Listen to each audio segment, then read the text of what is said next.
what really happened with your host, Mike Rivero. You're listening to the Republic Broadcasting Network, where you'll find out what the Fukushima's going on. And aloha, America. Welcome to our show today. It is Tuesday, December 13th, 2016, getting into the middle of the month here, coming up on Christmas, coming up on the Electoral College, coming up on the first official day of winter. And we've got a lot of stuff to talk about today. The phone lines are open, 800-313-9443. Mike is sitting in our control room, twiddling the dials, keeping us out of trouble, ready to answer the phone when you call on in. Getting right on into it, the latest from Clinton-Mageddon is this battle for a soft coup d'etat against Donald Trump is continuing. And a lot of people are starting to really put it in the context of Donald Trump against the CIA and Donald Trump against the establishment. Article over at Veterans News Now, Trump's showdown with the CIA, and this bogus story about Russian hacking, which, as it turns out, is entirely circumstantial and based on a single anonymous source. Now, not that I'm a big fan of the CIA, but there's something you all need to keep in mind. Over the last 3 decades, the Clintons have acquired incriminating information on anybody in positions of power. And because of that Operation Screwworm out of Arkansas to Nicaragua in the mid-1980s, Hillary Clinton is in a position to blow the whistle on the fact that the Central Intelligence Agency has been a major importer of illegal drugs into this country, into the streets of America, into the hands of our children. So it isn't that the CIA is supporting Hillary Clinton. I think they would rather that she just faded off into the sunset and offended no more. But Hillary has the CIA by the short and curlies over that cocaine smuggling that was going on to fund the gun running into Nicaragua back in the 1980s that eventually blew up and became the Iran-Contra scandal. And Congress was forced to have hearings, but they only did a limited hangout. They acknowledged the gun running, and they tried to sort of tangle up Iran with all of this in the hostage situation. But the one part of the story that was kept under wraps, the part of the story the government never admitted to, was that all of that was being funded by cocaine money, because that smuggling operation into Nicaragua was illegal. It was a violation of the Bolin Amendment and the Logan Act. And so Congress was not approached for any funding and wouldn't have authorized the funding anyway. So the CIA just got involved in the drug trade. Nothing new there. They were doing it with heroin back during Vietnam. And Hillary Clinton can blow the whistle on all of that. And that's why the CIA is working so hard to try and overturn the Trump election. It's not that they like her. Quite the contrary. But Hillary Clinton has got much of official established Washington by the tender places. And I will make a prediction here. On the day when it finally sinks into Hillary Clinton's little brain that she's not going to get that White House, she's going to start wrecking careers. We may see some of the top politicians and officials of this country literally skedaddle to places without extradition. That's how bad it's really going to be. Now, before we get into it a little more, I want to wander off on a little side issue. As you know, over the past couple of weeks, I've been talking about Lee Remini's program on Scientology, what happens after you try and leave the church. I'd mentioned this other HBO documentary, Going Clear, about the Scientologists, and I guess somebody thought it would be funny to put my name on the mailing list for the Church of Scientology, so I'm starting to get junk mail from the Church of Scientology of Los Angeles, and get this, it's the Spanish language version, a language I neither read nor write and can barely speak. I'm really impressed with you guys over at the Church of Scientology. Very, very, very perceptive you are.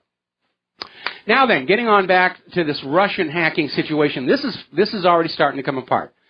The Republican Party is now out there demanding that the CIA must make public any hard evidence they have that Russia has intervened in this election in any way. So far, it's innuendo, it's rumor, it's an anonymous source. The CIA is now saying they did not actually, in fact, send a secret report to Congress. We don't know where that came from. Washington Post carried it as the gospel truth. It's all Russia's fault, you know. And I can already see what's going to happen. Kids are going to start going into school and telling their teachers, remember the dog used to eat their homework? No more. No, Russia stole my homework. That's going to be the new excuse. And they're demanding evidence, and they should have evidence. Now, interestingly enough, the Director of National Intelligence has come on out saying they do not support the CIA's claims of Russia hacking the U.S. election because there is no evidence whatsoever, and the FBI concurs. And there's something very interesting buried in this, because, as you know, Donald Trump had been talking about the DNI no longer being a cabinet position. So the DNI would be thinking, well, you know, if Hillary's going to be the president, this is still going to be a cabinet position, and so forth and so on. But basically they're coming on out and defending Trump against the CIA's allegations. And what that tells me is that probably all of the electors are under surveillance, and the DNI knows that Hillary Clinton is not going to get the 38 faithless electors she needs to steal the White House. And so they're basically out there saying, see, there's a need for a DNI. It needs to be a cabinet position to protect the White House against our internal threats, so forth and so on. We're going to take a moment here to do a shout-out to our on-air affiliates who are just now rejoining the network. Now, Judge... let's see. Let me just type a quick message to our control room here. Now, Judge Andrew Napolitano is out there saying that, as far as he can tell, the NSA knows Russia did not interfere with the election. Now, the entire claim that Russia was hacking the election is based on the claim that Russia was responsible for the DNC email leaks. That's the entire basis for it. There is no evidence for it whatsoever. And Napolitano is saying the NSA knows Russia did not interfere with the election because it wasn't a hack, it was an internal leak. And we're getting that from all different kinds of people here. And Ron Paul's just come right out and said, do we believe Edward Snowden and Julian Assange or John McCain and Lindsey Graham? And obviously that's almost a study in foregone conclusions. Of course we're going to take Snowden and Assange, especially over Songbird McCain and I Love Israel Graham.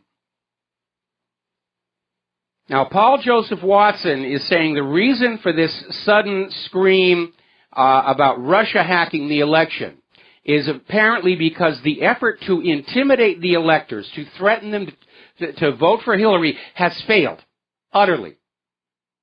Now, back when it looked like Wisconsin, Michigan, and Pennsylvania were in play and could be locked up, the electoral gap was very narrow, but that whole recount nonsense failed miserably. It's even backflashed a little bit. We're going to talk about that in a few minutes. And so the magic number for Hillary Clinton is 38. She needs to get 38 electors who are pledged to Donald Trump to vote for her. Not going to happen. It's not going to happen. And that's why they're out there saying, if you vote for Trump, you're a Russian stooge. You're a traitor if you don't vote for Hillary Clinton. And they're thrashing around, and it's really not very effective whatsoever. And, I mean, we're seeing all these articles coming out of, like, Blacklisted News. Former British ambassador says Russian election hack conspiracy theory is Kafkaesque. And if you're not familiar with the plays of Kafka, the situations were always one of complete hopelessness of the individual in the face of an out-of-control bureaucracy. You're on trial for a crime. You don't know what it is they say you've done. You've got no way of defending yourself. And it is that completely out of control. Now, more and more U.S. intelligence veterans are coming on out and saying that this claim about Russia hacking is not holding up. And they're saying basically under normal circumstances, U.S. intelligence agencies, like the CIA, would not rely on a circumstantial evidence case when they have the capability to develop hard evidence. The reason they're going with this anonymous source and circumstantial cases, they don't have any hard evidence. It's just a blanket accusation. Now, retired Lieutenant Colonel Tony Schaffer was on WMAL Radio Monday. He's a retired Army intelligence officer saying, look, there wouldn't be a reason for Russia to interfere with the election because Donald Trump as president doesn't actually give them any kind of an advantage over Hillary. There is no gain. There's no motive for Russia to interfere on this issue. But they're out there talking about, foreign influence on Donald Trump. Well, let's talk a little bit about foreign influence. I posted a little graphic out here this morning where we're looking at foreign governments who had given over $50,000 to the Bill, Hillary, and Chelsea Clinton Foundation. The government of Norway, the Kingdom of Saudi Arabia, the Commonwealth of Australia, the government of the Netherlands, Ireland, Kuwait, the Norwegian Agency for Developing Cooperation, Qatar, the government of Brunei, the Sultanate of Oman, Great Britain, United Arab Emirates, Taiwan Economic Cultural Office, Algeria, Canada, Germany. You don't think that they're expecting influence in exchange for that? But, foreign influence is only bad when it's the Russians. It's those bad, evil Russians. Evil Russians. Now, I used to have a lot of respect for Keith Olbermann.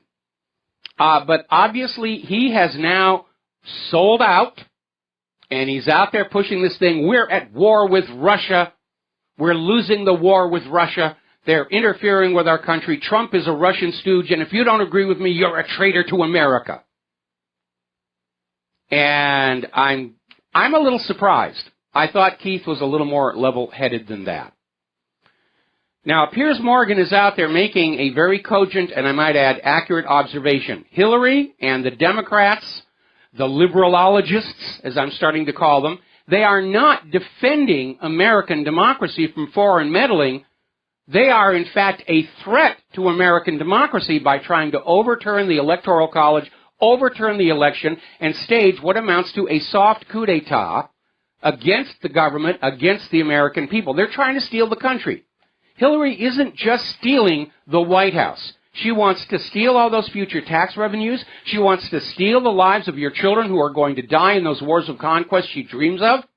That's how serious this is. And it may be backfiring. We're starting to see articles like this one from Global Research about how the Democrats are destroying themselves with this Russia hacking hysteria. They're hoisting with their own petard. Because they're looking for somebody to blame. It's not our fault. We're the victims. We're the snowflakes. We're the buttercups. We never do anything wrong. We meant well. We're working for a better world, and everything we do is justified. And they're looking, Hillary lost because of Russia, and she lost because of the fake media. No, Hillary Clinton lost this election because she is a polarizing, untrustworthy warmonger with a 30-year record of crimes and corruptions. And she's managed to get away with it all, and that does not qualify you to be a president. Tommy Lahren is out there saying sooner or later the Democrats are going to run out of people, nations, elections, recounts, and social media platforms to blame for their loss, and they're going to have to deal with it.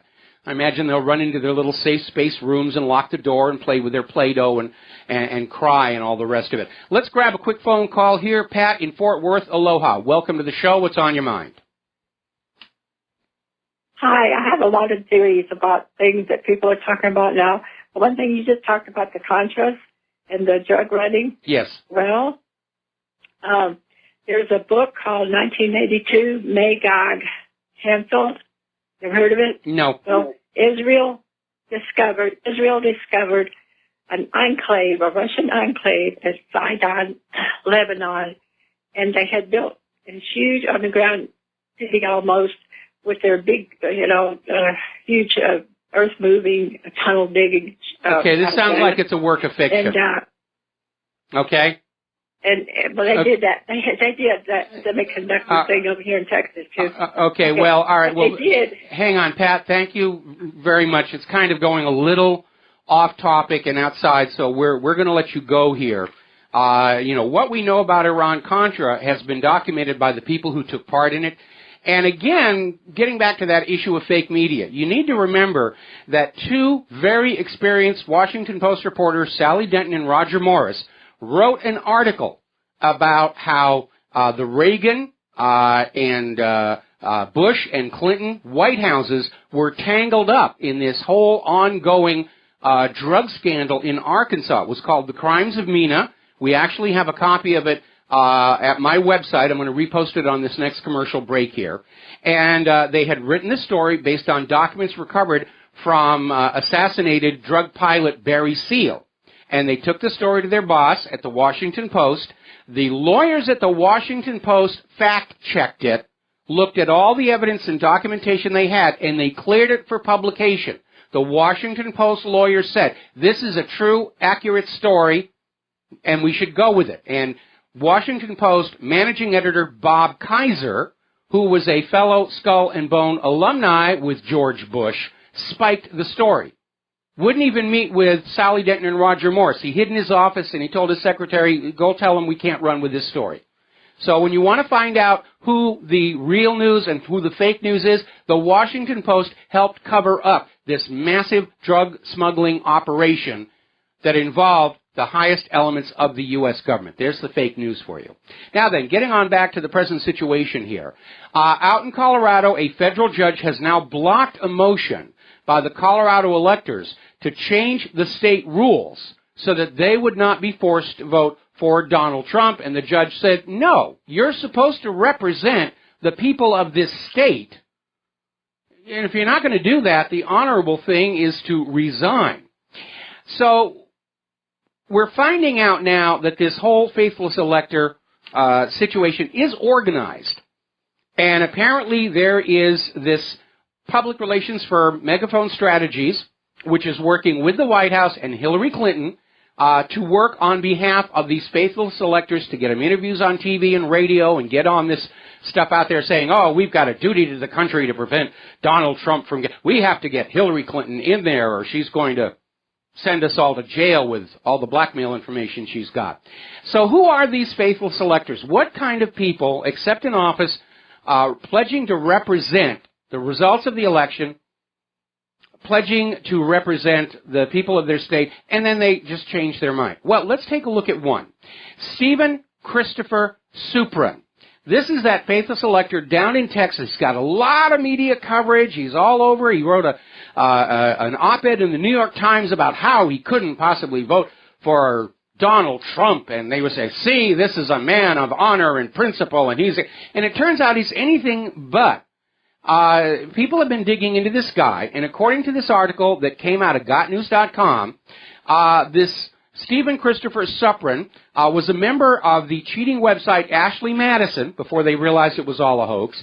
Apparently is in bankruptcy, married with 3 young kids while he was doing the Ashley Madison, hideously in debt, and apparently has been linked to a payday loan scam site.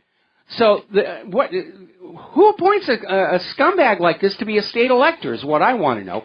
And mostly because somebody who's that deeply in debt and facing that kind of legal trouble is wide open for manipulation and blackmail from outside.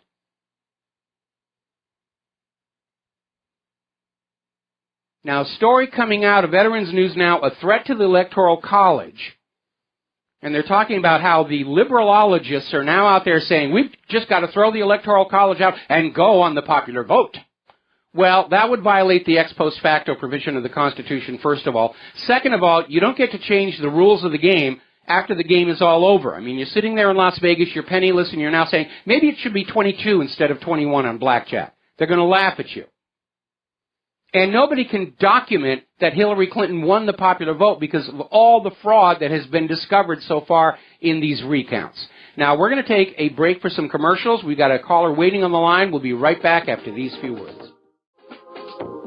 And aloha, America. Welcome back to the show here. We're going to go to the phones. Bob in Las Vegas, aloha. Welcome to the show. What's on your mind? Hi, Mike. I actually tried that at one of the casinos at the blackjack table, the 22 argument, but they didn't go for it, though. Yeah, I didn't think they would. Mike, first, you notice with these Republicans, like, obviously Hillary supporters are all fanatics. This would never happen to an electoral college voter on the Democratic side. This only happens to the Republicans. They're the ones who never do a thorough enough job of vetting their people. It never happens to the Democrats. Well, I'm not sure. I'd have to go back and look at the history of the Electoral College. I mean, there have been faithless electors before, usually protest votes. None of them have ever succeeded in reversing the will of the people. But again, trying to get 38 electors to jump ship on Trump, that is really a long shot. And even if it were to happen, nobody would think the Electoral College acted in good faith, and that would give Congress the legal right to overrule them. Yeah, but a lot of these guys in Congress, even, the Republicans and, nominally Republicans, I'm worried. They're against Trump. They wouldn't mind seeing Hillary Clinton as president. I really believe that. I don't know. Guys like Graham and John McCain, they don't want to see Trump as president. No, because they're pro-war, and the war party, crosses both aisles. And you've got Trump saying he wants to normalize relations with China and Russia.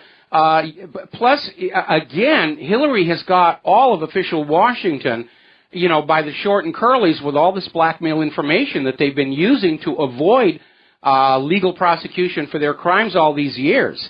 And that's why they're all working for. It's not like they like Hillary or like her policies or anything. They're scared that they're going to lose their very cushy jobs and their big fat paychecks, and that they're actually going to go to jail for a lot of what they've done.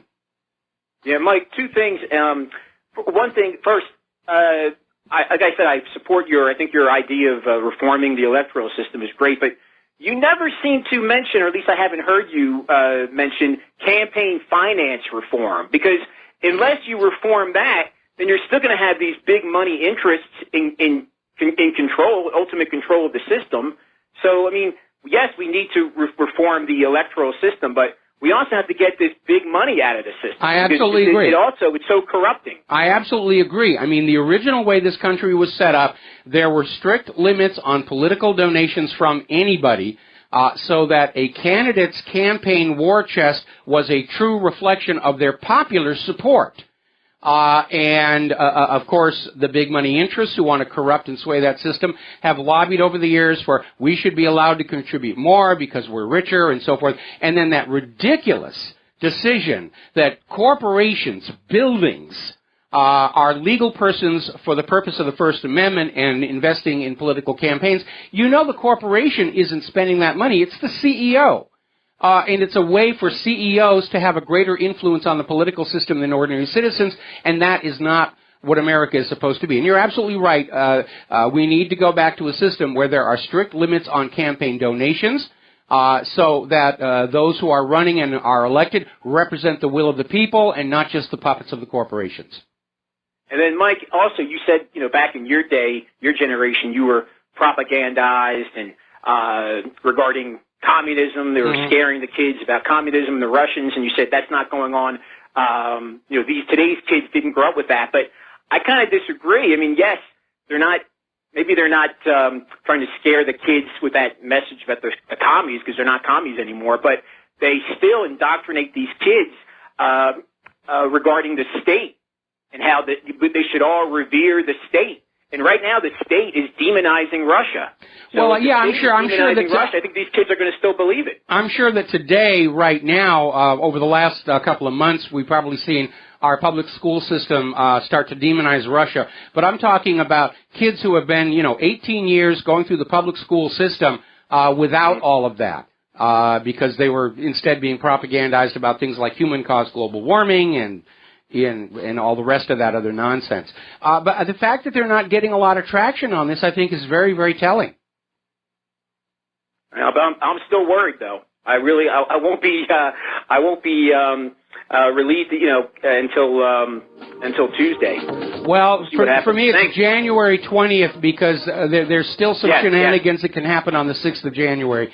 We got to take a break for commercials, and we'll be right back. Aloha, America. Welcome back to our show here. We're going to go back to the phones. Bob in Indiana, aloha. Welcome to the show. What's on your mind?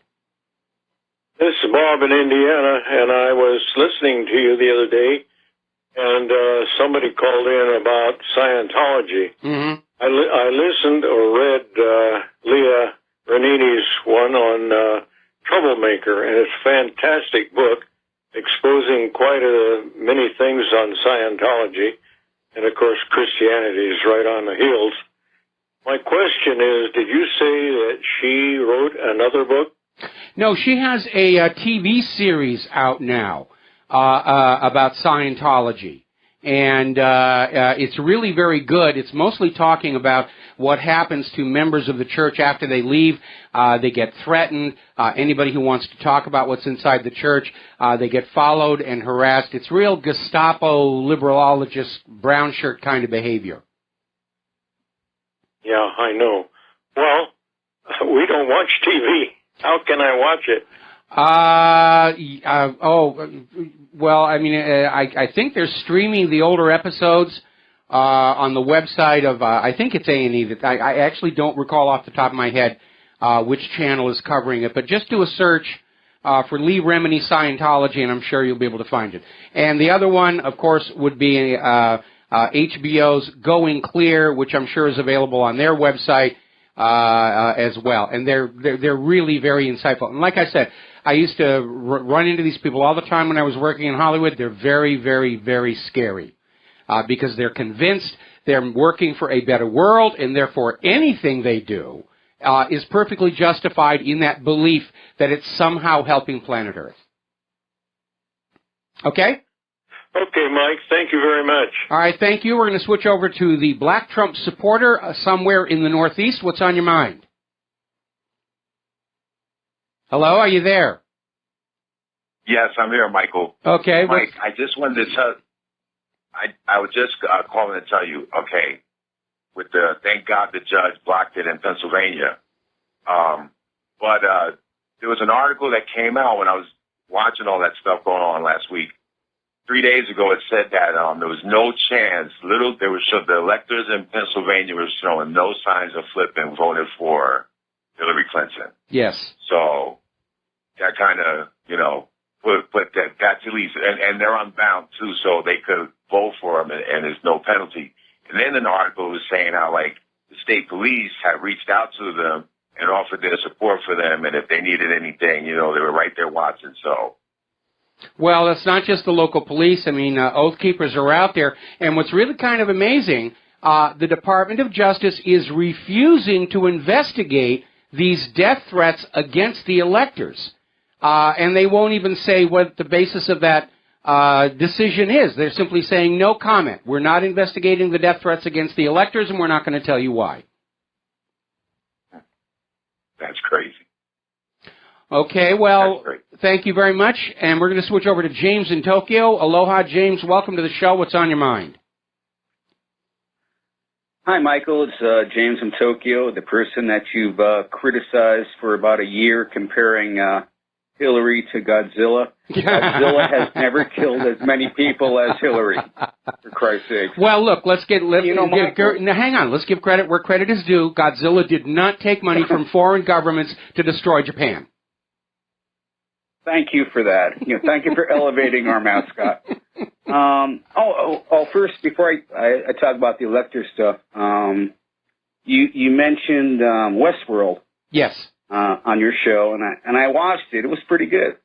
It is. It's great. The writing is fab. I'm still going through. I'm rerunning the earlier episodes. I mean, the writing is so good. I mean, I'm always picking up all this new stuff here. And what's really amazing, I just got done donating a bunch of political buttons to the Smithsonian, and in the middle, I found I still had the promo button from the original 1973 theatrical release of Michael Crichton's original Westworld. So I dropped it in an envelope and I mailed it off to J.J. Abrams, and I hope he actually gets it because I'm sure he'll get a big kick out of it. You know what I hate when you say? I hate when you say, like, on your show, like stuff, like shows like this always make me glad that I'm paying for cable. And I don't think you should pay for cable because I use Kodi, and a friend of yours, Rai Dawson, also in Japan, he uses Kodi, and he can watch every show and movie for free, and it's legal. Well, hang on here a little bit, okay? If if the production company can't make money producing the show, there won't be a show to watch. And so my only objection to paying for cable is when cable first came on out, the idea was that if you were paying for it, you didn't have to deal with the commercials. And today, you're paying for cable and you're getting more commercials than you even did with over-the-air broadcast, and that's my gripe. With our local cable, I'm upset with how many reruns there are and how little original programming there is. But there is some good original programming out there. Obviously, Westworld, we've had the season finale. Now we got to wait for season 2. There's another one I feel I ought to mention as well. The Sci-Fi Channel finally woke up and they stopped all these Roger Corman, Dino Croc versus Super Octopus, whatever things they were going to do. And they've got a new series called Incorporated, which is a projection into the future when corporations really do run the world, and that is also worth catching. Well, even if you have a desire to pay for cable, you should still get Cody. I'm not going to, no. So you're not hurting anyone. Yeah, you are. You are. I mean, because, you know, these people are in business to make money for their creative effort, and obviously, having been in that business myself, I'm going to be on their side. If the money doesn't come in from putting out your music, your video, your film, then there won't be music, video, and film next year, and that's just the reality of the situation. Right now, I understand that Amazon's Grand Tour, which was the repackaging of Jeremy Clarkson and James May and Richard Hammond from the old Top Gear into a new show. And by the way, Claire and I are enjoying that one as well.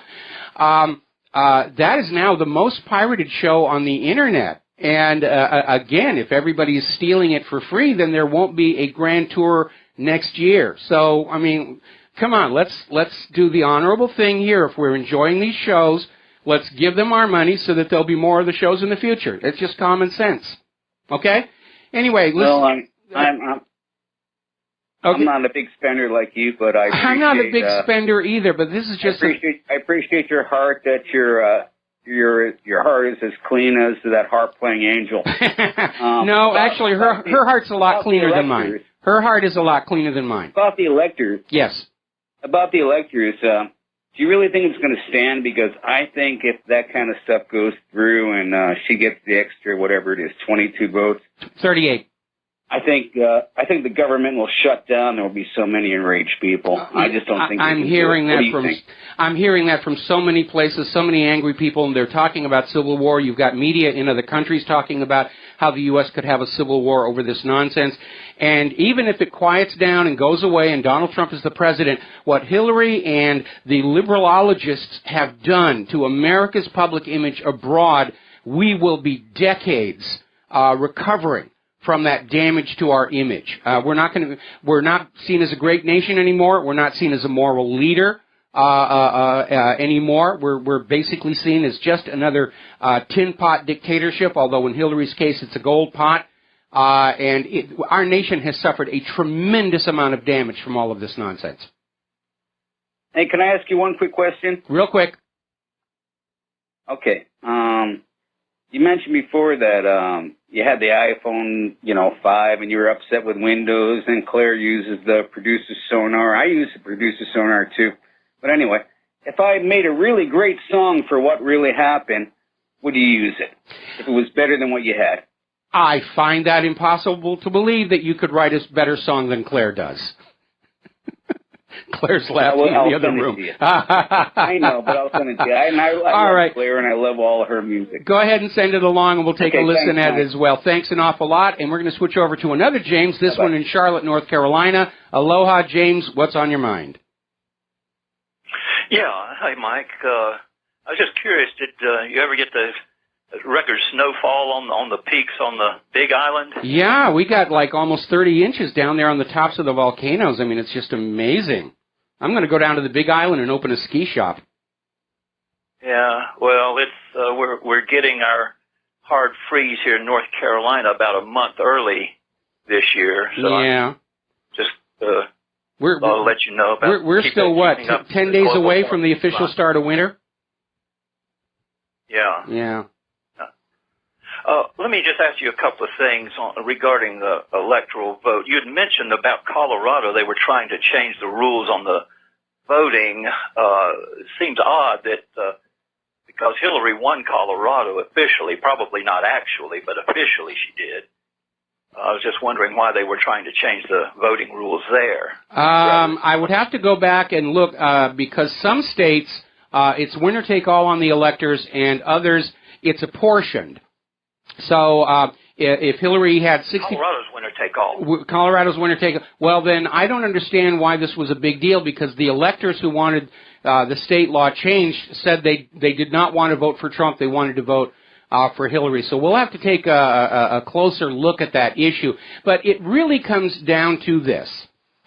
Donald Trump and Hillary Clinton ran this election campaign. They both went into it agreeing to the rules that are in the Constitution on how our presidential elections are being run. And now that it's all over and Hillary didn't get the result she wanted, she wants the rules changed retroactively. That's not real world. That's not real world. So she's trying to do a soft coup d'etat. Yeah. Let me just throw a quick idea out, and I don't know, you may want to criticize it or whatever, but I've always thought it would be more fair in terms of the electoral vote to go by congressional districts. Whoever wins the popular vote within a congressional district gets that district as an electoral vote, and whoever wins a majority of the nation's 435 congressional districts would be declared the winner. And that way you would never have a split between the popular vote and the electoral vote, because the population's balanced within each congressional district. Well, that's not necessarily a given, and that's for the same reason when this whole thing first came on up. If you have a congressional district where there's 100 people living there and all of them vote for candidate A, and then you have two other districts with 100 people each, and 51 of those people vote for candidate B, you're going to have a situation where candidate B wins the electoral votes from those three districts, even though candidate A actually has the greatest number of popular votes. It's a complex issue trying to balance the two, but the issue was going back to the fact that the name of this country is the United States, plural, of America. And the states are supposed to be equal in power and authority and in partnership with that central federal government.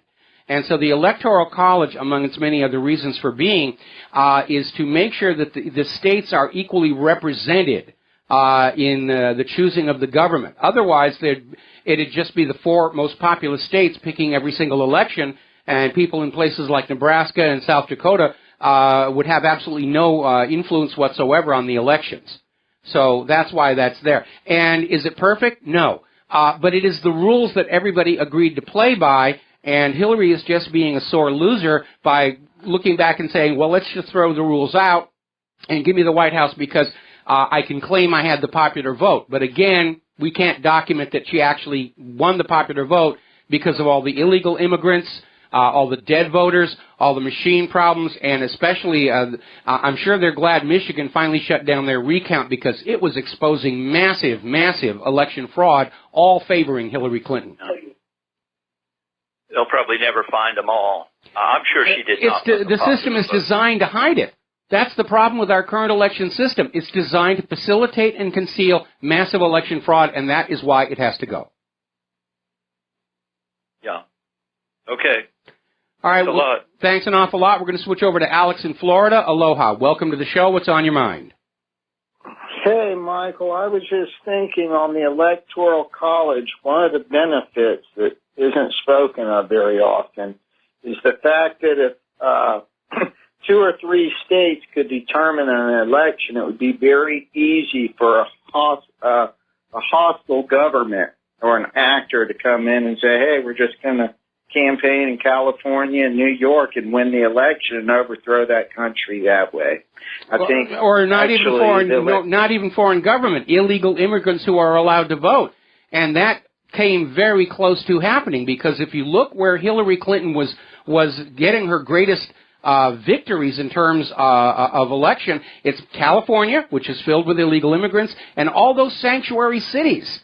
I mean, Hillary votes spiked in all those sanctuary cities, and those cities are filled with people who aren't supposed to be able to vote. That's right. So we do need a paper trail from every precinct in the United States, a better method of being able to actually tally the votes for their authenticity. But the Electoral College is a pretty good system, believe it or not. I mean, it prevents, like I said, the hostile actors from coming in and saying, hey, we're going to overthrow. Yeah, it was a last ditch. It was a safety mechanism. It's trying to balance the popular vote with the interests of the states, and also as a last ditch mechanism, so that a populist demagogue who really would be a bad president is blocked from the White House. And again, there's another fail-safe mechanism behind that, where if Congress determines the Electoral College has not acted in good faith, they can overturn that. And it is a complex system. Now, we've got an article, I've been putting it up, about how to have a more honest, transparent election system. And it gets rid of tabulation centers, gets rid of the electronic voting machines, and it's everybody just sort of crowdsource counting the vote and tracking the numbers all the way up from the precincts to the national election, so everybody with a calculator can verify the numbers for themselves. And that's going to prevent a huge amount of the fraud that we have been seeing. That's right. And I think that we do need Obama to show us every bit of evidence that he has saying that Russia hacked our election, because I think that's a crime that our president would come out and say that. That type of a false flag. That needs to be punished. We need to prove that that's a false flag, and I think that we can. Actually, the burden of proof is on Obama. After, if you like your doctor, you can keep your doctor. The assumption is everything Obama says is a lie. The burden of proof is on him. We got to let you go, and thanks an awful lot. We got to take a break for commercials, and we'll be back with a couple more phone calls.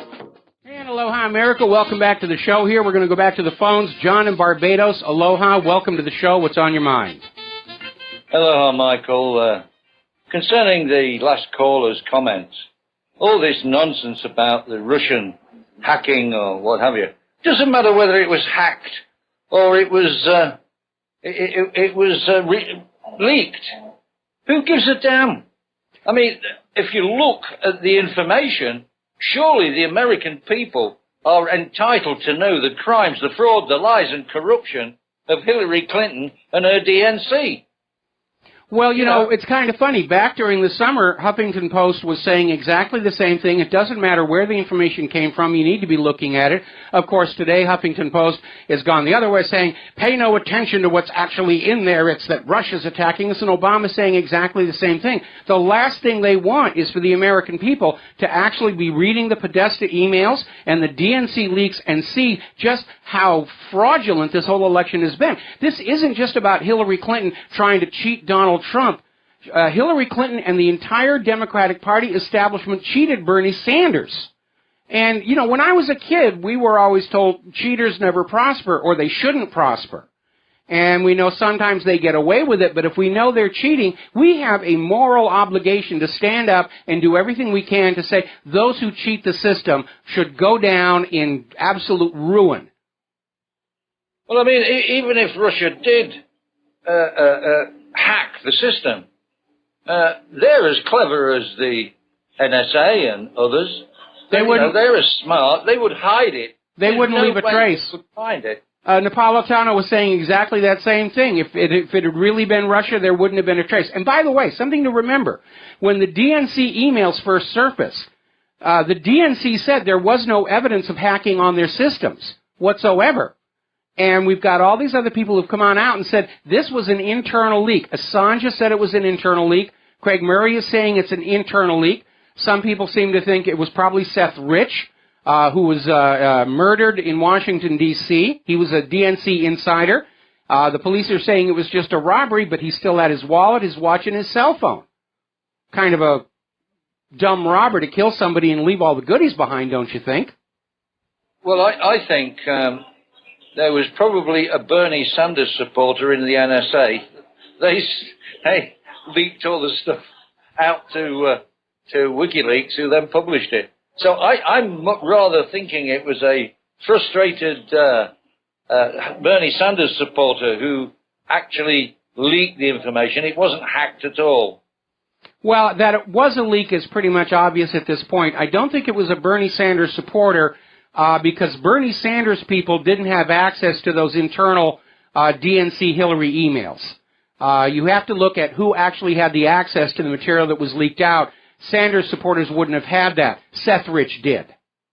Yes, but what I mean is an NSA employee who was a Bernie Sanders supporter. He had access. They supposedly have access to everybody's emails and servers. Well, again, it doesn't necessarily mean it's a Bernie Sanders supporter. It may be somebody in the NSA who understands that Hillary's path toward the White House could trigger a civil war, and nobody wants that to happen. We got to take a break for station identification. Thank you for the phone call. We'll be right back. Aloha, America. Welcome back to our show, hour number 2. The phone lines are open, 800-313-9443. And before I take some more phone calls, I want to make a point here for everybody to consider, okay? If, in fact, Russia somehow hacked the U.S. election, doesn't it prove that Bev Harris was right and these electronic voting machines have to go? If, in fact, Russia hacked the U.S. election, doesn't it prove the entire NSA has been a terrible waste of money and incapable of protecting our IT infrastructure? You can't have it both ways. You can't have the NSA with the authority to spy on all of us in defiance of the Fourth Amendment, saying that they have to do it to protect our security, and then turn around and say, whoops, well, Russia hacked our elections. This is what I mean about the propaganda biting itself on the rear end. And this is what happens when your propaganda is being designed by advertising agencies and public relations firms who institutionally are thinking in time spans of 30 or 60 seconds or maybe a sales campaign for a few weeks, and then the slate is erased and they just start off on a whole new idea. But there's the issue right there. If Hillary's fantasy of a Russian hack of the elections were to be true, it vindicates everything Bev Harris has been saying for all these years, and it proves the NSA, CIA, FBI, all of them are completely impotent in the face of Russia. If Russia is able to influence our elections, then all of these agencies can't do a thing about it. We might as well surrender now, huh, people?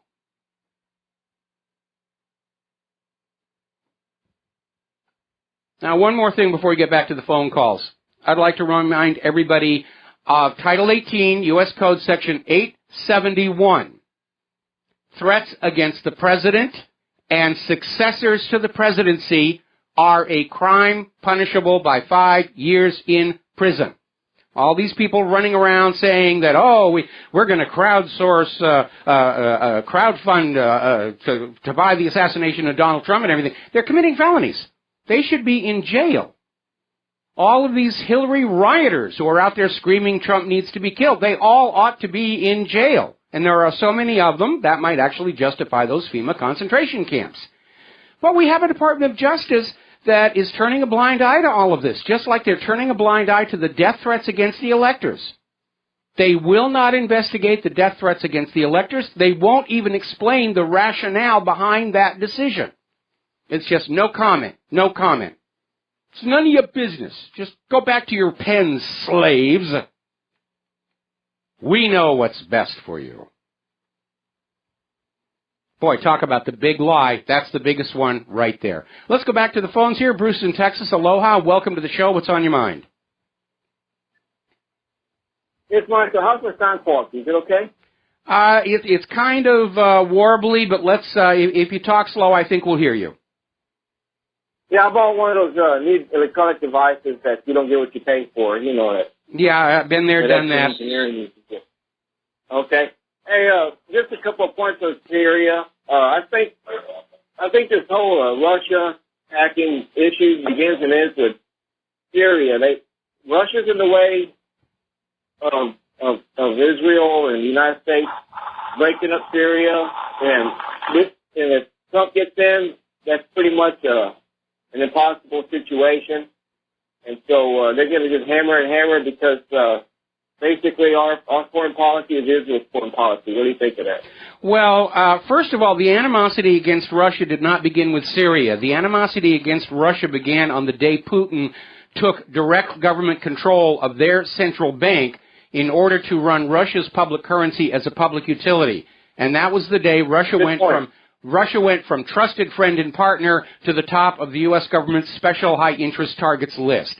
Now, with regard to Syria, Russia is in Syria at the express invitation of the Syrian government to deal with the terrorist threat. And they have every right to be there. When Trump takes the White House, what's going to happen in Syria is Trump's going to pull the plug. He's going to say, this is it. We don't have any business being in there, and that's going to be the end of this program to conquer all the resource-rich areas of the world and shackle them to the U.S. dollar. The sad reality we're all going to have to live with right now is we're heading into an economic disaster. They're going to blame Donald Trump for it, just like they blamed Herbert Hoover for the Depression of the 1930s. But the root causes of this economic... They're already looking at increased interest rates. They've already announced that. Yeah, I know that... Okay, hang on. If I may. Okay.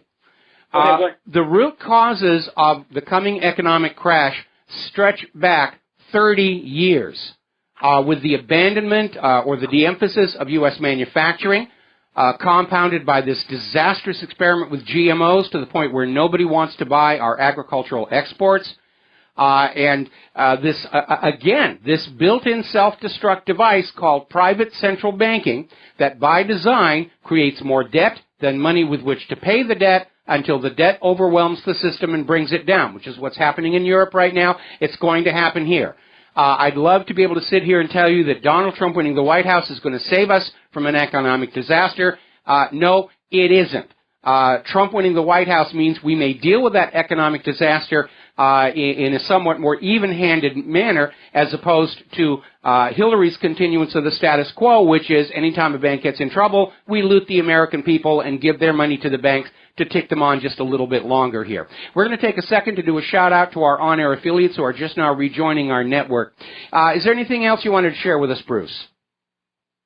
Yeah, we talked last, I brought up the Boys and Company C at the old Vietnam movie. Did you ever get a chance to see it? No, I didn't. You have no idea how busy I am between the website and the radio show. I'm also Claire's roadie, and this is Christmas time, so it's the busy season, and her choir is singing all over the city and the rest of it. So I'm a little bit swamped right now, but it is on my list of things to do once life calms down after January 20th, okay? Okay. Arlie Emery, you know him from Full Metal Jacket? Yes. The drill instructor? He comes out in that movie. Actually, he plays a very different drill instructor. I think it'll be pretty interesting to watch. Anyway, thank you, Michael. You're welcome there. Yeah, he had a really good career based on that character, and that was really kind of good. All right, we're going to take one more phone call, then we're going to close the lines for a while. Deanna in Colorado, aloha, welcome to the show. What's on your mind? Hey, Mike, love your show. So I am just calling in about the Electoral College. Mm-hmm. Obviously, I am extremely ashamed of my state turning blue. If you do look at the map about how that happened, it's definitely, the big cities, Denver, Colorado, Boulder, mm-hmm. Fort Collins, I think, that, put the state in the blue. But anyways, the way that I understand this convoluted electoral college nonsense that's going on in this state, from an interview that I saw of one of them, because it's really ridiculous because, we're supposed to be a state for Hillary. The electors are okay voting for a Republican. They're happy to switch their votes to Republican as long as they can vote for a Republican other than Donald Trump. So they think that they're going to go into the Electoral College and get a bunch of electors to switch their vote miraculously to somebody that's, not even running for president in the main election. And well, actually, no, it's not voting for Hillary. It doesn't work that way. It would have to be one of the top three finishers in the election that the Electoral College votes for.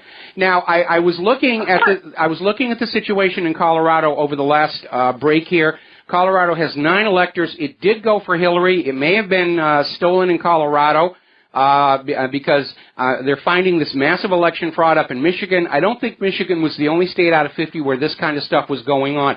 But I think the reason they went into Colorado, even though it was already for Hillary, is they were looking for a state where they could get a legal precedent of overturning the state law requiring electors to vote with the state results. And that if they could get that in an easy state like Colorado, then Hillary's lawyers could go to all these other states and say, well, Colorado just ruled that these laws really shouldn't be binding, and try and get those laws overturned. So it's a good thing the federal judge blocked it, because that's cutting off that. I think that was the strategy behind that move in Colorado, to establish a single legal precedent that could be taken to other states, to Trump states, and get their electors unbound.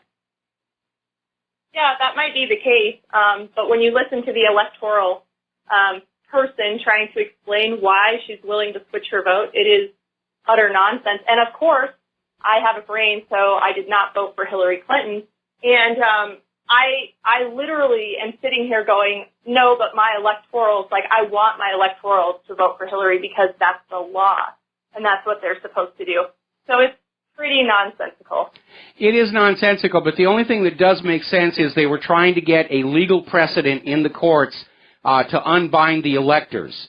Earlier in the year, Hillary and the DNC lawyers were all across the country overturning voter ID laws because they needed those illegal immigrant voters.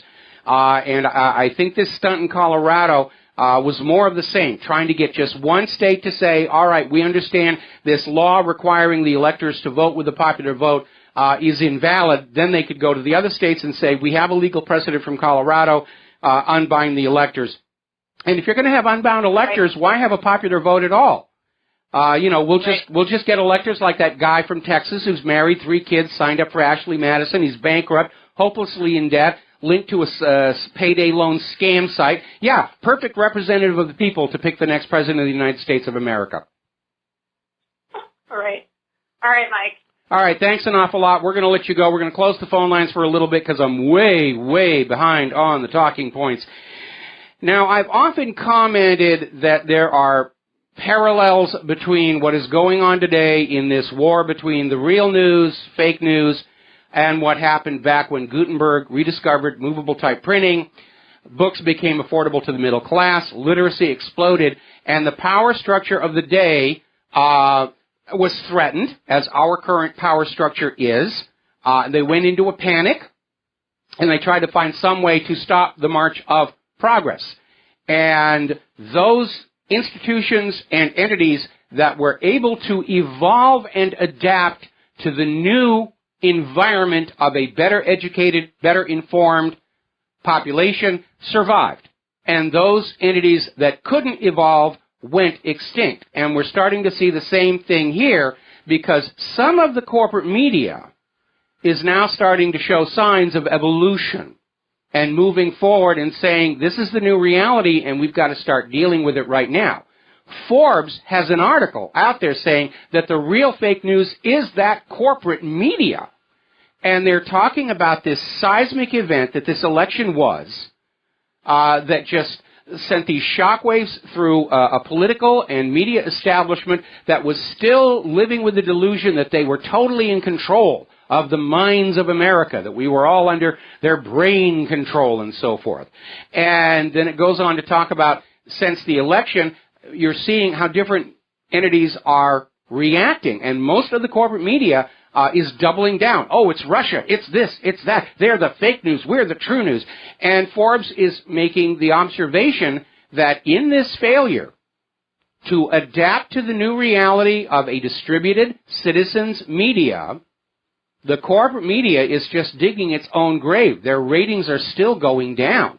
And the more hysterical they get with the smear jobs and the more it's exposed that they're just lying about everything, it really is signaling the end of that era.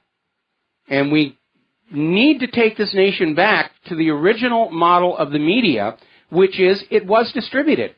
There were limits on how much media any one entity could own to preserve a diversity of opinion so that the American people could go to multiple sources, get multiple points of view, and then decide for themselves what was best for the nation. And we're going back there. We're going back there. And they're not going to be able to stop it any more than they stopped Gutenberg. And they tried. They really tried. I mean, the first person to do an English translation of the Bible was burned at the stake along with the Bibles, because each individual church had altered their Bible to suit whatever their particular beliefs or agenda was, and people all of a sudden were saying, wait a minute, this church doesn't agree with this church, this Bible doesn't agree with this, how can this be the perfect revealed Word of God if they're all over the place here? And ultimately it led to the creation of the King James Bible to bring all these disparate views of religion back together and prevent a crisis of faith within that church. Now then, over at CNN, Brian Stelter is out there screaming that the Donald Trump election victory is a national emergency. It's a tragedy. It's this. It's that. I mean, they're frothing at the mouth almost. I think we're going to have to take some of these people at CNN and get them tested for hoof and mouth. Now, as I mentioned before, up in Michigan, they have now stopped that recount. Trump is still the winner, and I think it was stopped mostly because of all the fraud that has come on out. Because not just in the recount, because of everything that they found, Michigan is now going back and taking a closer look at the general election itself. And they're already finding that in 37% of Detroit's precincts, the electronic voting machines registered far more votes than actual voters who showed up at those precincts. So now they're calling for a complete audit, not of the recount, but of the actual election itself. And if you think Michigan was the only state where massive pro-Hillary election fraud was taking place, I have some of Saddam's nuclear weapons to sell you. This may well turn out to have been the crookedest election in the nation's history. Now, the Washington Post is still out there trying to be the forefront of the assault on the independent media. They're Russian stooges, they're scum, they're white supremacists, they're Nazis, and all the rest of that. But along with the long track record of provably false stories the Washington Post has put out over the years, like Saddam's nuclear weapons, the known and documented close association between the Washington Post and the CIA it works against them. The American public doesn't see the Washington Post as that wonderful newspaper that blew the Watergate story wide open. Today, the Washington Post is seen as America's equivalent of the Soviet-era Pravda and Izvestia. It's a mouthpiece for the government, and that's all that's coming on out of there. Now, do you remember that Politico reporter who was vetting all of his stories for Politico with the Hillary Clinton campaign prior to publication, and he got fired, and everybody said, oh, how terrible, how terrible. Not to worry, he's got a new job. The New York Times just hired this guy. So, Forbes is right. Much of the corporate media have not learned the lesson of 2016. They're still living in a fantasy world where they're going to go back to where they speak, you believe, and all will be well. It's not going to happen. It's not going to happen. Story coming out of Blacklisted News. Alternative media, independent media. Folks, again, corporate media, independent media. The corporate media is not mainstream anymore. The lion's share of the audience is now over here on the Internet. And I don't like the name alternative media because there's a negative connotation to that word. So we, you, are the independent media, and the rest, with all the money, and the talking heads, the prostitutes and the correspondents, they're the corporate media. So this article is out there, the independent media should prepare to become targets of covert cyber warfare. And they're making that comment based because on December 8th, the Senate passed the NDAA and included a provision, the Countering Disinformation and Propaganda Act, which authorizes the government to attack independent media websites. Well, this is nothing new. They may have just said it's now legal for us to do, but the independent media has been under cyber attack all along. My server's constantly being attacked by the spoiled brats and the tantrums. There's nothing new. Basically, they're just saying, yeah, we're messing with you, and now we've decided it's legal for us to do that. You know, it's a crime for you to hack the government computers. We'll put you in jail. But it's okay for us to hack your computers because we're the good guys, and you're all Russian stooges. We got to take a break for commercials, and we'll be right back. And aloha, America. Welcome back to the show here. Let's turn to the war zones here. Developments in Syria. Apparently, the battle for Aleppo is pretty much over. They have reached a deal with the remaining jihadis to simply leave, walk out of Aleppo. Now, it's kind of interesting to see in the Western media, such as the Washington Post, about how the city is on the verge of collapse. It actually should be the city is on the verge of liberation, because what's happening is the city of Aleppo, Syria, is now back under the control of the government of Syria. But for the Washington Post, oh, the city is collapsing, it's lost to our terrorist proxies and so forth and so on. Now, unfortunately, the situation in Syria is still not quite over because ISIS has retaken the city of Palmyra. And the Russian Ministry of Defense is saying the blame for this lies with the United States, which asked for a humanitarian break during which ISIS regrouped and rearmed just days after Obama waived limitations on arms to them under the Arms Control Export Act, handing them out like Christmas presents or Kwanzaa presents or whatever it is. And basically saying from now on, these U.S.-backed terrorist groups will not be allowed to regroup and rearm. Down in Israel, Palestinians in their prisons have filed more than 1,000 complaints of torture against their Israeli jailers since 2001. The government of Israel has simply dismissed every single one of them. Now, as you know, we're seeing this blame Russia, blame Russia, blame Russia. It's Cold War fever. I don't think it's getting a lot of traction, where Hillary's out there saying, Russia stole the election from me. Russia made me murder Vincent Foster. Russia made me do cattle futures trades and all the rest of that. And Gorbachev is out there with a warning saying this could provoke a serious backlash as the Russia-bashing hysteria grows. And it's not conducive to world peace. The Russian people are getting very, very angry at being scapegoated for every failure anywhere in the world. It's not just the United States. Other countries are now blaming Russia. Up in Germany, they're blaming Russia for Merkel's immigration problems, saying Putin is ordering the Muslim refugees to commit acts of violence because he's against Angela Merkel. I mean, it's just ridiculous. Now, yesterday, Donald Trump made a comment about the F-35. And it's a piece of junk. It's a hideously expensive piece of junk. And as a result, Lockheed Martin's stock lost $3 billion. And everybody's out there saying, how can you do that? How can you cut into our profits? Well, it's not Donald Trump's fault, is it? It's Lockheed Martin for putting together a very expensive piece of junk that won't do what it's supposed to do. The F-35 looks cool, but that's about it. The original carrier version couldn't land on a carrier. They had to redesign the tailhook.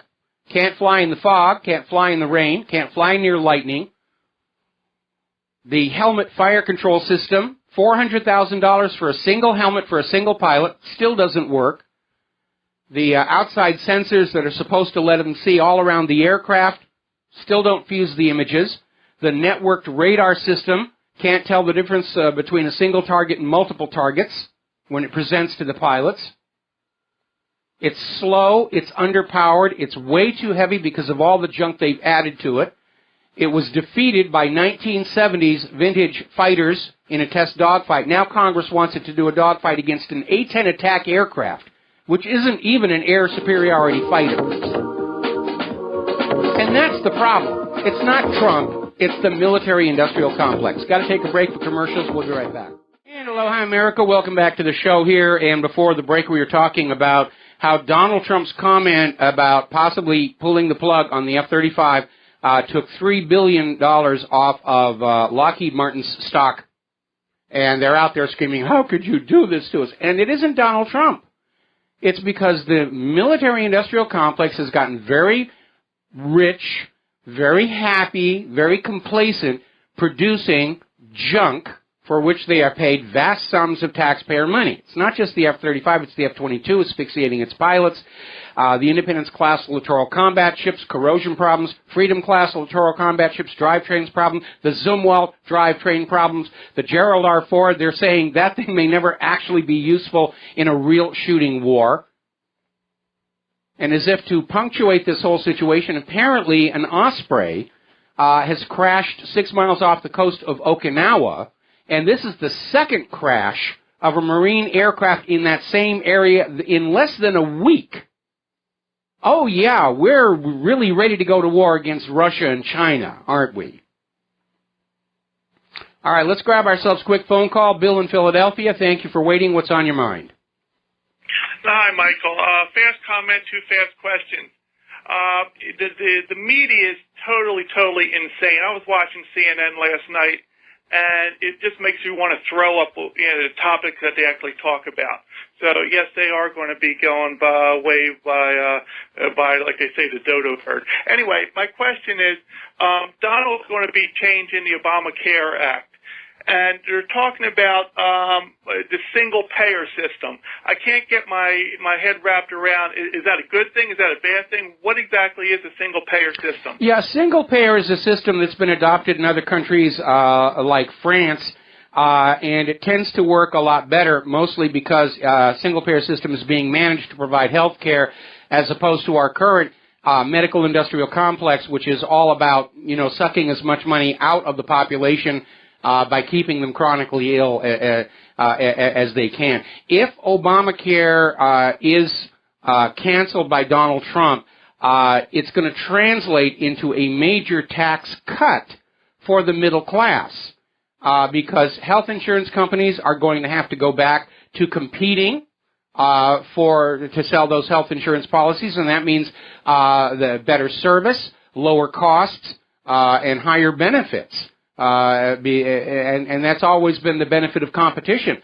But we have seen in this country a desire to get rid of any competition and establish monopolies, or at least to take all of the companies and get them to collude with each other to establish monopolistic control, all of which is illegal under like the Sherman Antitrust Act.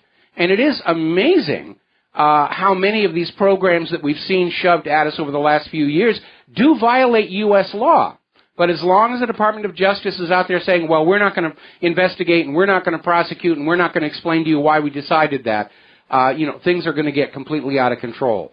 So what single payer does is it allows a better system with lower overhead to focus on the actual system of taking care of people. And because single payer is out there covering the costs of medical treatment, they're going to be working to try and bring some of these costs for medical treatment down. Under the current system, and this is why medical care is so expensive in this country, one of the reasons. For any of these HMOs or hospitals to get involved with a medical insurance company, they have to offer them steep discounts on the cost of services to maximize the health insurance company's profits. And so what that means is the hospitals will run up the price of whatever it is they're providing and then discount it back down to what they normally would be charging. So far, so good. But when somebody comes in without insurance, they get charged those artificially inflated prices. And it is a completely messed up system. And that is because under that press of lust for that ink and paper stuff, the medical system in the United States is not about medicine. It's not about health. It's about grinding more money out of the people. It is taking a disproportionate share of our gross domestic product, and it's not actually making more people available to the workforce because so many people are being kept chronically ill because that's more profitable than actually curing people. I agree with that. Thank you for that. Colloidal silver. You talk about it all the time. You and your darling take it. What exactly is it, and what's it supposed to do? Okay, well, colloidal silver or nanosilver is just microscopically fine particles of the metal, silver, suspended in distilled water, and it's a broad-spectrum antibiotic and antiviral. It's more broad-spectrum than stuff that you will get at the pharmacies. And the use of silver against disease actually goes all the way back to the Great Plagues of Europe, where somebody noticed that the royalty that were eating off of gold flatware were getting sick and dying just as much as the poor people. But the nobility, the middle class that were using silver flatware and plates and glasses didn't seem to be getting sick. And it's from there that this sort of reputation for magic of silver has come from. Which gets a little silly when they talk about using it against werewolves, but that's really where it all came from. So microscopic silver in solution, when babies are born, those drops they put in their eyes as soon as they're born, that's nanosilver. They put nanosilver in various medications for serious burns to help fight the infection there. And you can buy it at your local Down to Earth or a GNC store, or if you're reasonably competent with chemistry ware, you can even make it yourself at home, which is what Claire and I do. Wow. Thank you. Thank you, Michael. You're the best. All right, thanks an awful lot. We're going to switch over to Glenn in Philadelphia. Glenn, aloha. Welcome to the show. What's on your mind? Hi, Mike. I actually called about something else, but silver for werewolves and garlic for vampires. Yes. Garlic's also an anti-infective. Yes, it and is. They used to put silver dollars in water barrels. So, which sort of proves, and your point about the silverware, the flatware, also makes the point that that would be elemental silver in the solution. Yes. You know, like colloidal. So the nano is much more expensive to actually get the nanoparticulate stuff, but I personally get by quite nicely with the colloidal, and I'll go into it any further than that, but it does work. Yes, it does. Yeah, very good. About socialized medicine, the single payer is essentially socialized medicine. Yes. And your monopoly is the government, and your pay system is the taxes. So French taxes are pretty oppressive, and our health care system isn't that great. But supposedly the Canadian system's a little bit better than the British, and the British is horrible. So yeah, but here's the situation. Here's the situation. When the government is running a single-payer system, they have a motivation to keep costs under control. And in our current system, the incentive is to keep costs rising as quickly as possible. And at the same time, in order to maximize profitability, the quality of the care goes down. They're out there pushing pills right now. 1/6 of all Americans are now on some form of psychiatric medication. And I have to wonder if this goes a long way to explaining the very poor quality thinking that seems to be coming out of Washington, D.C. these days. I would prefer a fair trade capitalist model with the government functioning as a regulator. But anyway. Well, the government's supposed to be functioning as a regulator now, but they aren't. They're not doing their job, whether it's medical care or the Minerals Management Service at the Deepwater Horizon or the Nuclear Regulatory Commission or Department of Energy over at San Onofre. These government agencies aren't doing their job. They just sit there and they collect their fat paychecks and they look at online porn. Look at the Securities Exchange Commission. It's supposed to be keeping an eye on Wall Street. Complete, utter failure. They sat on their butt for 12 years while Bernie Madoff was cheating his investors and even his own employees. And so looking to the government as a regulator at this point with this government is a fool's errand. That's why we have a systemic degradation of moral fiber. Yeah, you're absolutely right. You're absolutely right. And on today's What Really Happened main page, I put down a series of something like 20 stories just from the last month about all these people being arrested for embezzlement and theft, and these are all like middle-level government officials, union officials, firefighters, city clerks and everything, and they're just stealing like crazy. And it's a reminder that when you have a criminal government, it will yield a criminal society, and how this lust for these pieces of ink and paper has destroyed the best qualities of what we used to call the American character. Yeah, that's a perennial problem. But, well, I found a great investment, Mike. A surefire investment. Yes. In view of what's been going on in the past couple of weeks. Fax machines and toner cartridges.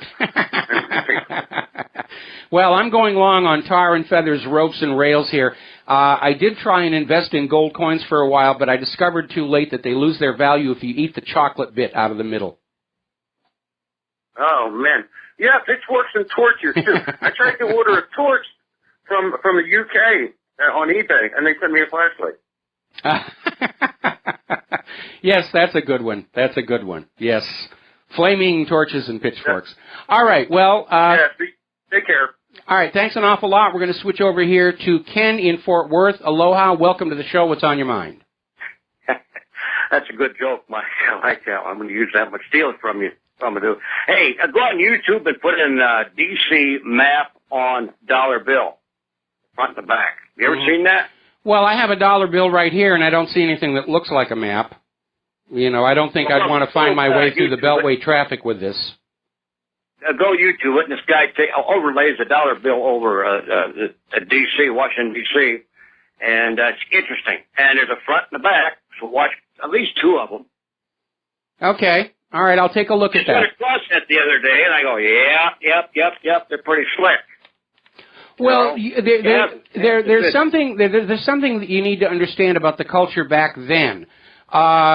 If you go back and you look, and I hate to sound like Robert Langdon out of all those Da Vinci Code books and everything, but in an age where there wasn't a lot of literacy, symbols and iconography were much more important, and especially if you look at heraldry for nobility, all of those little designs on the shields and everything, they all had a specific meaning. It was, in many ways, its own language. And so our founding fathers, you need to remember, they were running a nation where literacy was a minority aspect. Most people in the young United States didn't read or write, and so there was a lot more emphasis on symbols, especially for those who were in these various organized groups like the Freemasons. Yeah. Hey, take a look at it, and I'll go from there. All right, thanks an awful lot. We're going to switch over to Rob in Chicago. Aloha, welcome to the show. What's on your mind?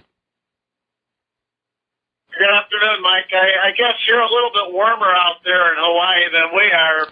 We got 11 degrees right now, but anyway, you were talking about colloidal silver. I absolutely love that, and I've been telling people when they get that annoying chemtrail cough that won't go away, put it in an atomizer. Yeah, it's good for... Bottle, a little pump one. Well, you know something? Breathe it in. People are beginning to wake up about this because I've got a neighbor who's been very, very ill for about a month, and I talked to her only just yesterday, and she said her doctor, medical establishment doctor, told her to start... I'm sorry, I'm confusing. That was alkaline water, not nanosilver. But yeah, it's at one point the medical establishment tried to ban nanosilver and colloidal silver. At times they've tried to ban the selling of vitamins and everything unless you got a prescription because they want total dictatorial control. But the problem is one of enforcement. People who want to use nanosilver, it is actually very easy to make as long as you're careful. I mean, you have to have a basic understanding of lab procedures and just how important it is to keep your equipment clean while you're making this stuff. But a lot of preppers are very much up on it. If push comes to shove, you can make nanosilver with just 3 9-volt batteries. One thing I will share with you, though, and this is something that we see on a lot of prepper websites where they talk about using the old silver coins as a source of silver. You do not want to do that. because those coins, the Washington quarter, the Roosevelt dime and everything, they're not pure silver, and there are other metals in there that will dissolve into solution that you really don't want in your body. If you have an investment-grade silver coin, that, of course, is going to work okay. The .999 fine silver will be fine. But contrary to the prepper website's use of America's silver coinage is not a good idea. Plus, of course, it's so old, there's all kinds of stuff ground into the surface as well. So you really need to be careful. Exactly. You are, after all, putting this on your body and drinking it and so forth and so on. So you have to treat it with respect. Right, especially if you take it internally. Yes. Externally, I know I was at a survival expo, and the nurse there, she was very acknowledged, and she said, I'm not real up on, taking it internally, but I'll tell you what, every time my child comes to my house from my ex's house, sometimes she'll come and she'll be sick as a dog. Mm-hmm. And I started on a protocol of, first she gets a full shot of colloidal silver, then she gets beet propolis. You can get that from the Now brand on Amazon. Yes. It's another one of the most, antibiotical type things if you've studied bees. Mm-hmm. And then you just follow it up with everything from turmeric and all this other stuff. It's just my oldest daughter is graduating from nursing school tonight. She's getting a box full of books that I bought at a half-price bookstore that's all about natural healing. So it'll be interesting to hear what she thinks of it. Well, So, as we see our current establishment start to come apart, it's not just the established politics, it's not just the established media, it's the medical establishment, the science establishment, and all of their money-making scams and frauds like global warming are all coming apart. And people are going to have to learn how to be more self-reliant, how to do their own research, and make decisions for themselves instead of blindly trusting somebody in a white lab coat to tell you that you must buy this particular very expensive medication or bad things will happen to you. Anyway, listen, Kevin, I'm going to have to let you go here. We're going to come up here on a commercial break, and we'll be right back. And aloha, America. Welcome back to the show here. And we're going to go last phone call, then we're going to close the phone lines again. Kevin in Detroit, aloha. Welcome to the show. What's on your mind? Hey, Mike. How you doing? Doing fine. Talking about colloidal silver, I'm an asthmatic. And, as far as I remember, I've had asthma all my life. And I always use Primatene Mist to control it. And it controlled it very well. I had very few issues growing up with it. I played football. I played hockey, into almost every sport. And, always took care of myself. I always was a gym junkie. I would go, to the gym 4 days a week, kept myself in good shape. And when I hit my 40s, I could run as fast, and I rarely needed asthma medicine, period. Just normally if I got sick with the flu or something, I would use it.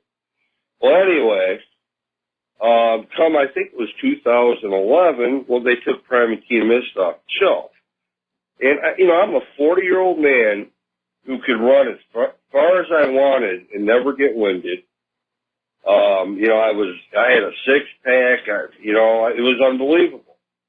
Well, boom, 2011 hit. Sure enough, I get pneumonia, and, I hadn't been the same since. And all the doctors, all they want to do is give you albuterol. Yes. And that stuff is horrible, Mike. It's way weaker than Primatene Mist, and you actually get hooked to it. Yes. All of a sudden, I'm having a darn asthma attack every 4 to 6 hours. I have got to have my breathing treatment of albuterol. Mm-hmm. So, I'll be honest with you, it really got me down. I was on steroids for 2 years, which, steroids really works good for asthma, but it has so many downsides. You know, anybody that takes steroids voluntarily has got something wrong with it, because that is one wicked drug. that is nasty stuff. I remember all these stories about athletes who took steroids and they paid for it much later in life, it's dangerous stuff. Of course, anything you put into your body is going to have a side effect, and that's okay. I finally told them, I'm like, hey, I'm done with steroids. Don't give me steroids anymore. And like my quality of life went so low from being this healthy, active person to being a guy basically fighting for every breath all the damn time. And it got really depressing. And then all of a sudden I start hearing all this stuff, and you were a part of it, and some of your commercials that I heard, the colloidal silver. Well, anyway, I end up running up to my local. Boy, I hate to do this. I hate to do this to you. I was kind of hoping you were going to get to the point, but we have to let you go and do a station break here. We're going to close the phone lines because I got a bunch more stories I need to get through. We'll be right back. Aloha, America. Welcome back to our show, hour number 3. We've got the phone lines are closed because I'm way behind on the talking points here, and I'm tired of talking about nano silver anyway. We're talking about the economy. Yesterday we mentioned how Italy's banks were being told by the European Central Bank there is no help available. Well, Greece is in serious trouble as well, has been for a while, and the IMF is now saying their current bailout plan is not credible.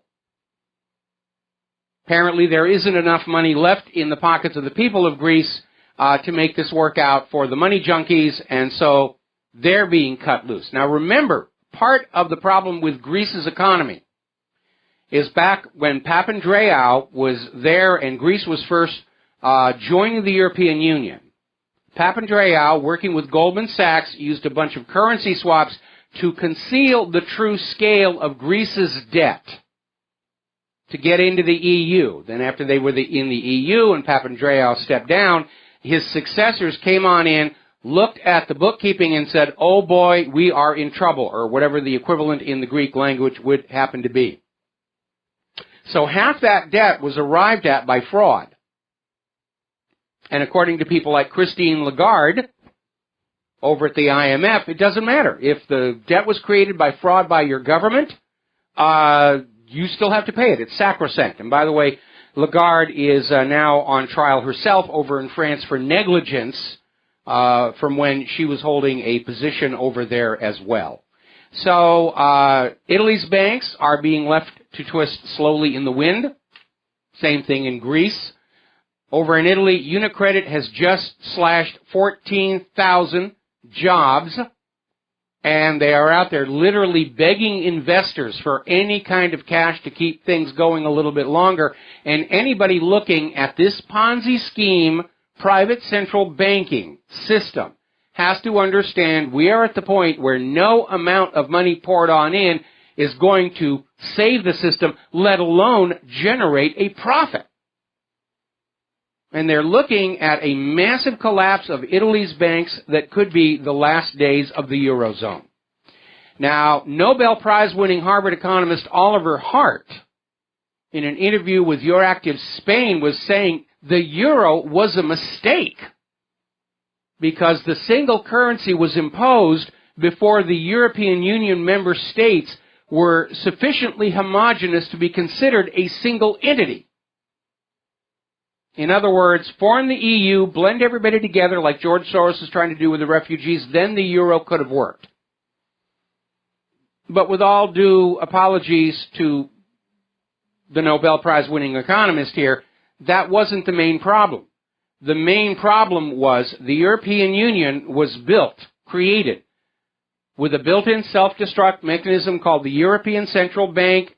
It's a private central bank, and like all private central banks, it's a pyramid scheme. It generates more debt than money with which to pay that debt until the debt crashes the system, and that's exactly what's going on now. And everybody's out there just, it's like musical chairs.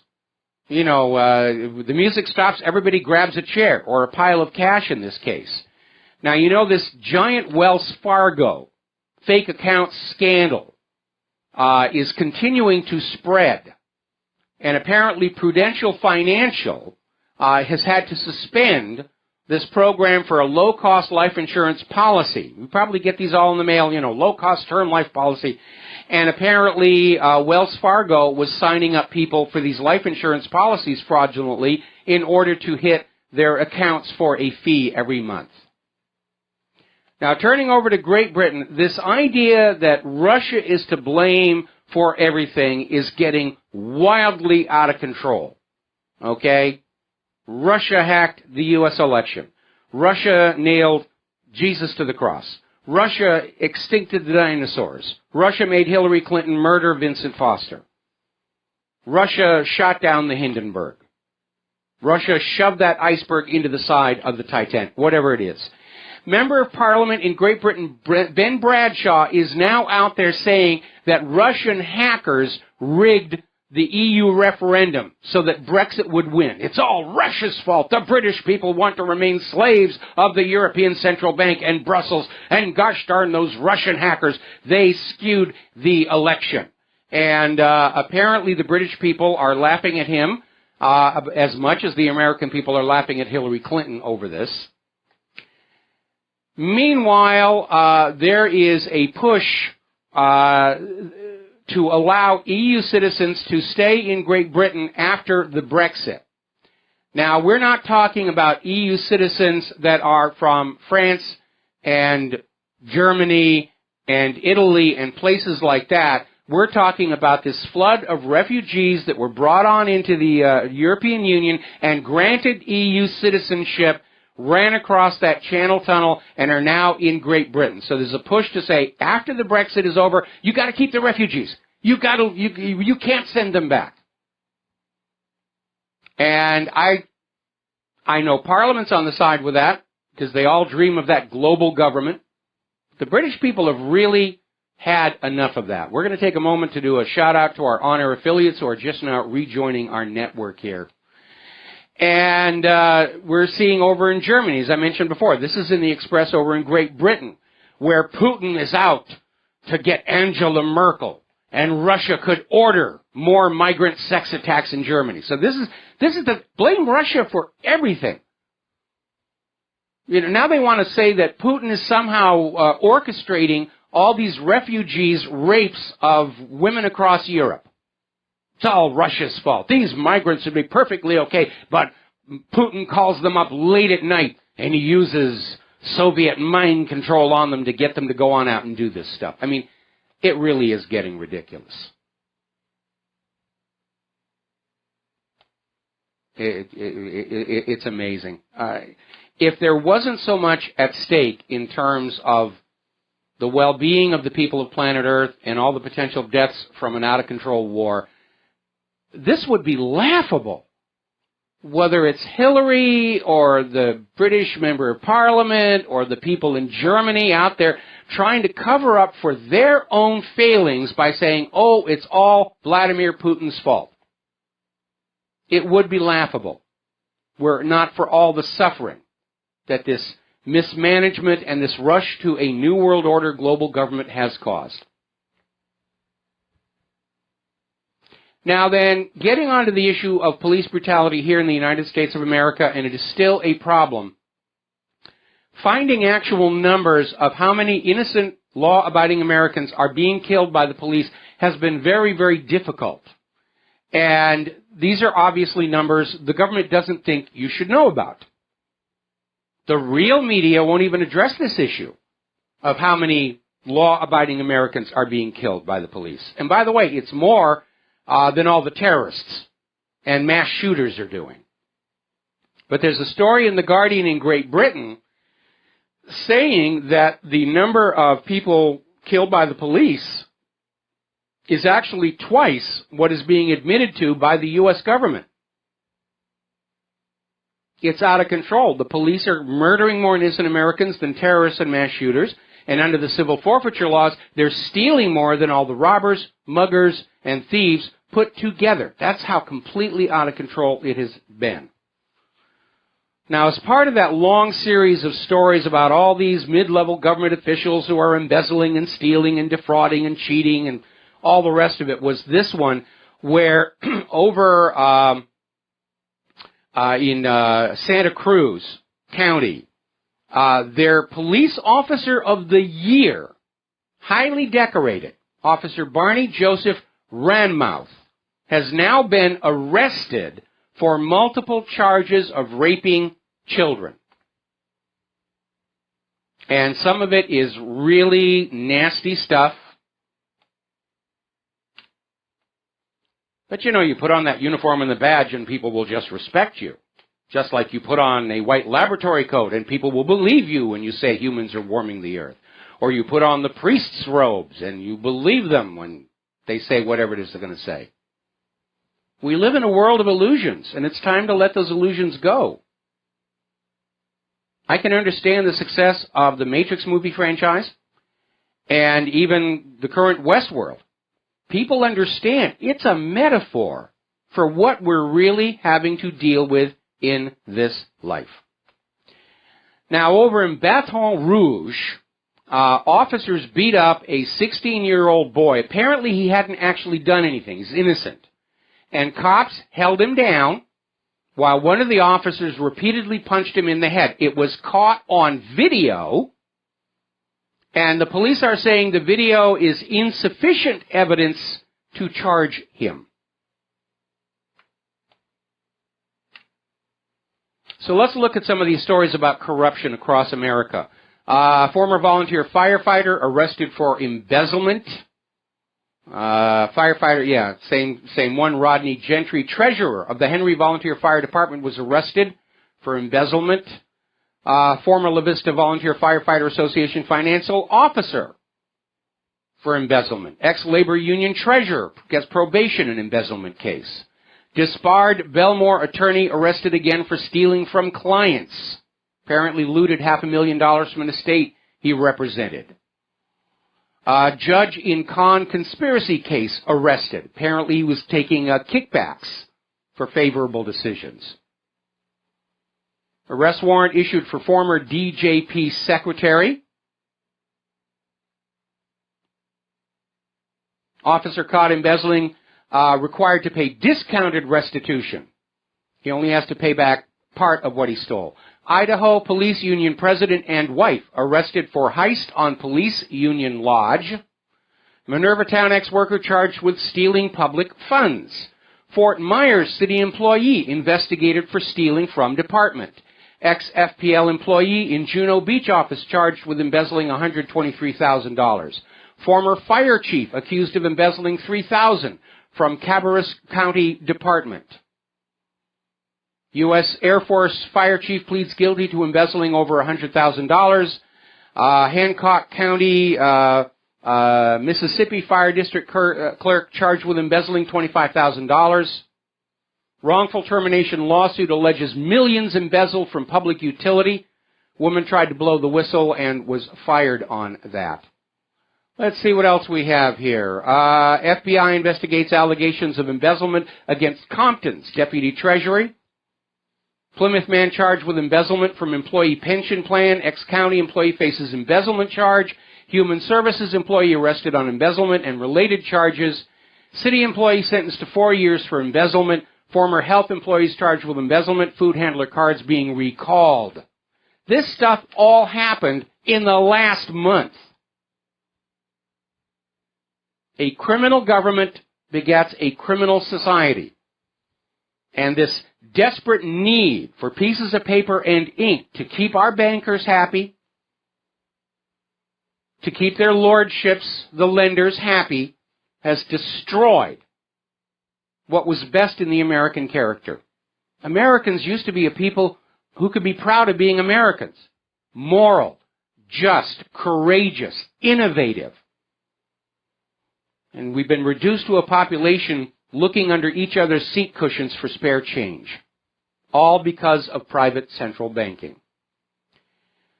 Now, the PC people are back out there. Apparently, Wonder Woman has now lost her job as honorary ambassador for the United Nations because she's white. And that sends the wrong message here. Now, apparently, and this story is coming out of the Daily Mail in Great Britain, advisors are being paid £200,000 to help train teachers to address their students in the classrooms with gender-neutral terms so that they don't offend transgenders. And we're talking about classes of 7-year-olds who I don't think even know what transgender is, let alone. But they're being told they may not use the terms boys or girls. They need a gender-neutral term. So from now on, you teachers will address all your 7-year-old students by the gender-neutral term slave, because that seems to be exactly where they're heading in this Orwellian nightmare. Slave is gender-neutral. So we're all going to be using that from now on.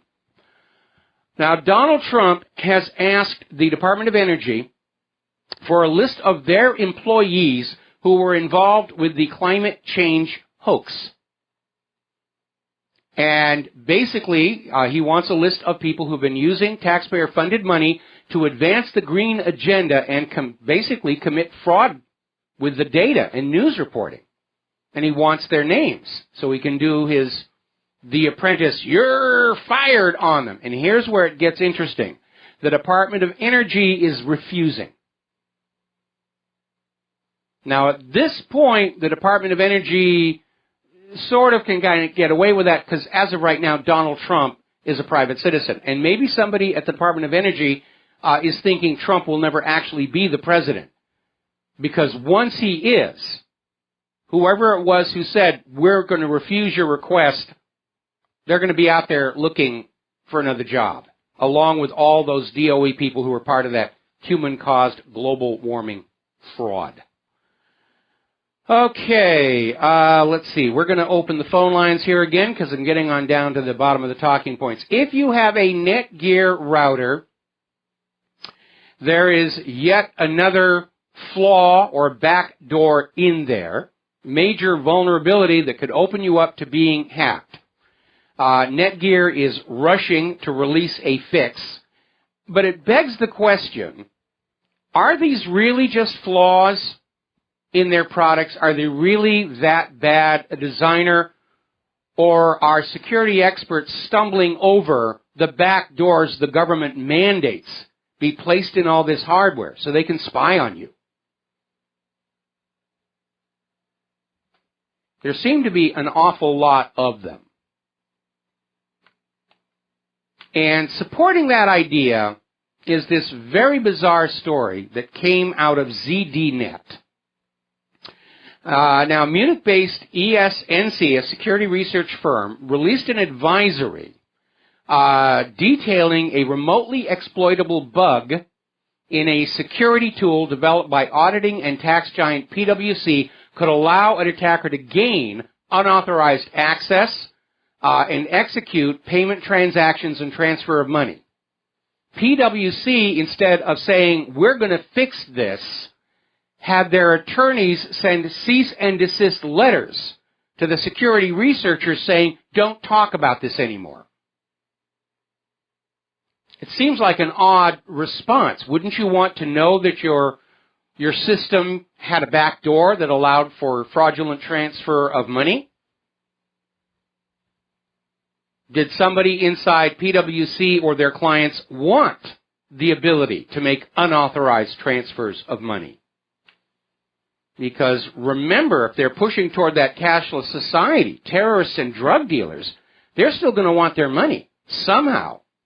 And maybe it's not being handed to them at the street level. We know governments love to backdoor all these banking systems to give themselves special privileges in the moving of vast sums of money around the planet. Remember the BCCI scandal? Was all tangled up with CIA and drug running and terrorists, and even the Vatican Bank got caught up in that. So here we have a company that writes auditing and tax software. Its security system has a hole in it through which people can make unauthorized payments and transfers. A security company points it out, and they sick the lawyers on them to say, shut up, don't talk about it. Was it a goof or an intentional backdoor for nefarious purposes? Wouldn't be the first time either. In the realm of cryptography, code breaking, not too long ago, well, actually it was a while back, there was a company called Crypto AG. Now, we're coming up on a commercial break, and so I'm going to halt the story here. But when I come on back, I'm going to share a little something about how NSA operates and how effective they really are or are not in terms of breaking codes around the world. So we'll be right back after these few words. And aloha, America. Welcome back to the show here. We're talking about codes, code breaking, the National Security Agency, and why they're not really able to do much of anything. And as long as I'm talking about cryptography, I had to get out my Captain Midnight Secret Decoder badge, for those of you on BAM user. During World War II, probably most of you realize that Bletchley Park had the task of breaking the Enigma code, the German Enigma code, which was an amazing device here. Now, breaking a code is a two-step process. The first step is to define the methodology, the means by which the clear text and the key are combined to produce the encrypted message. Then you have to find the key itself. Of the two, the first is the hardest part, and that's what Alan Turing and his friends at Bletchley Park succeeded in doing. They went from that captured Enigma machine to figure out the methodology, and then Alan Turing built that machine, which they nicknamed the bomb because it was always ticking like it was about to explode, and they were able to read the German messages. Now, at the end of World War II, all the documentation at Bletchley Park was destroyed because Great Britain and the United States made presents of captured German Enigma machines to their friends around the world without bothering to mention that they could actually read the messages being encoded on these machines. Good friends. So fast forward a few years, and there's a company in Europe called Crypto AG, which is building a modern, updated version of Enigma. And the NSA went to the owner of the company and paid a generous sum of money to have a backdoor built into that machine. And when that finally surfaced, that was a big scandal. And we all know about the NSA key built into Microsoft's cyber infrastructure. They work with backdoors. They have to, especially in this day and age of computers. The reality is it's very easy to create systems of encryption the NSA can't defeat. And we actually proved that a few years back. We put out 6 encryption challenges here from the website, none of which were ever solved. And they weren't that difficult. I'm not an encryption expert, and I'm only a moderately decent programmer. It is possible. The way the NSA reads what you're doing is through backdoors. And so it begs the question, are all these flaws that are constantly being discovered by security researchers in routers and modems, are they just mistakes, or are they mandated backdoors so the government always has access to what you're doing? It's a legitimate question. Along with this question, are the ransomware writers who seem immune from the same U.S. government that insists they know that Russia hacked the election, are they working for the government? Sort of an online version of the police and civil forfeiture, just out there robbing and looting the population at will. That's a legitimate question as well. All right, we're going to take a phone call. Kyle in Pennsylvania. Aloha, welcome to the show. What's on your mind? Hey, Mike. Well, first, just on encryption, like any good secret, it's not about how difficult it is to crack. It's about how many people know what it is. Mm-hmm. More people who know the encryption, by definition, the easier it's going to be to crack. Mm-hmm. So you're right. If you, a buddy, family, a couple friends make up an encryption code, that's going to be a lot harder for anyone else to figure out than if you buy a popular, well-known one. Well, see, the point I was making is, and I'm going to keep you to the commercial break, so we're not going to rush here. The problem is, anything that you buy commercially probably has a backdoor in it. When DES was first put out, it was discovered it had a special packet in there that included your encryption key, encrypted with a key that only the NSA had. The same thing with the Clipper chip. That had a backdoor in it. When they were trying to sell Clipper and they were talking about the key escrow system, it was a complete and utter hoax because the encryption key for anything encoded by Clipper was inside the Clipper message. So they didn't need to bother with any of that stuff. It was just a complete bluff to get you to use a government-mandated encryption system with a false promise that you had some kind of protection of your privacy, which you didn't. Kyle, stay on the line. I'm going to bring you right back after these words from our sponsors. And aloha, America. Welcome back to the show here. We're talking with Kyle in Pennsylvania about encryption, and you're absolutely right. The more people who have access to a system of encryption, the more vulnerable it becomes. They captured an Enigma off of a German submarine. The naval version of the Enigma actually only had 5 rotors to save room on the submarine, as opposed to the main Enigma, which had 6, but it was enough for them to figure out what's going on.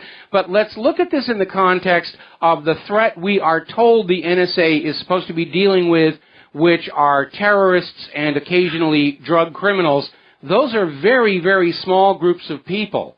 And the fact of the matter is that if you are planning a major drug operation or a terrorist attack, the amount of effort needed to come up with a brand new, never seen before system of encryption is very minimal. That was the whole point of the exercise that I did a while back.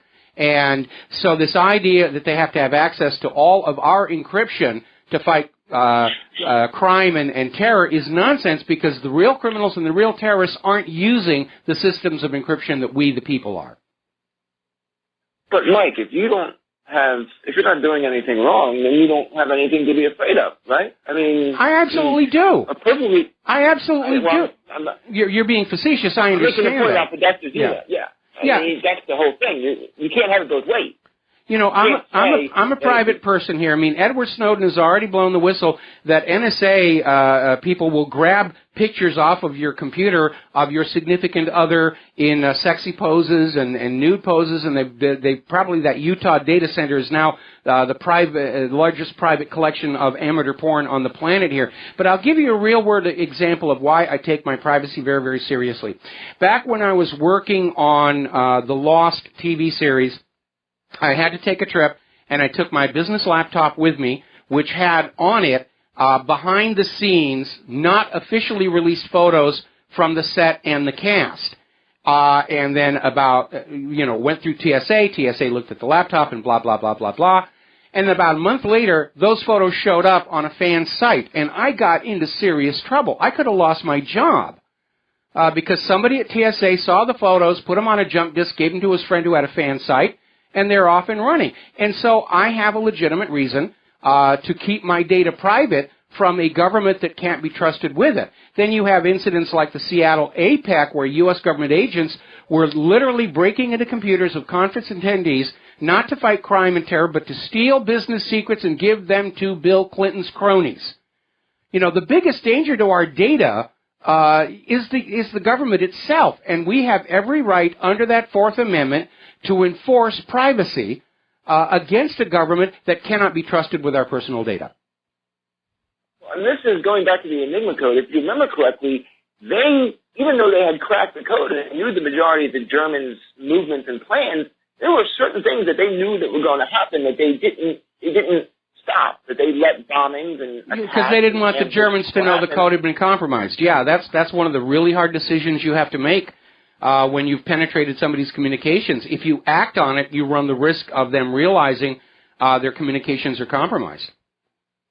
And now you have, flash forward to today, where I live just outside of Philadelphia, where the world-famous school where the kid was eating Skittles, and the school board was spying on his webcam, thinking that he was taking pills, and they went and they expelled the kid until it turned out, they were spying on him in his home.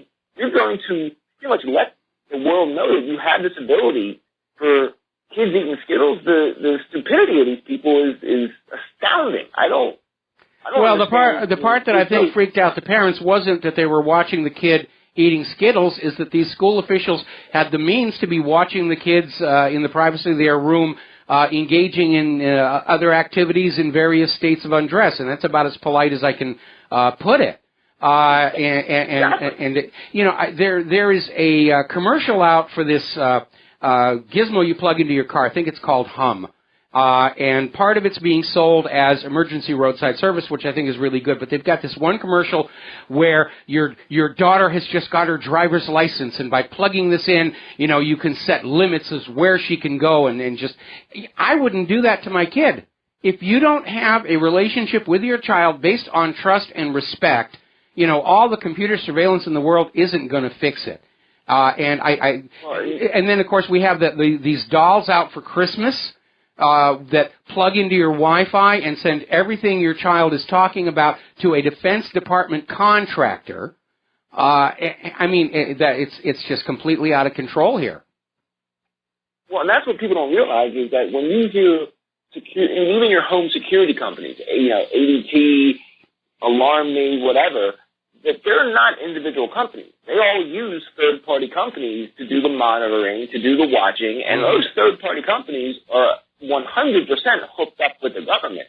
So if you're thinking if there's any device in your home that has a camera, a microphone, you know, any sort of surveillance device that's not somehow getting back to, you know, the least people who you would trust with that information, then you're out of your mind. Because all of these are no matter what device you're using, no matter what company, what product, they're all using standard issued, you know, industry standard equipment and companies, and it's one huge drain just sucking up all of this data and information.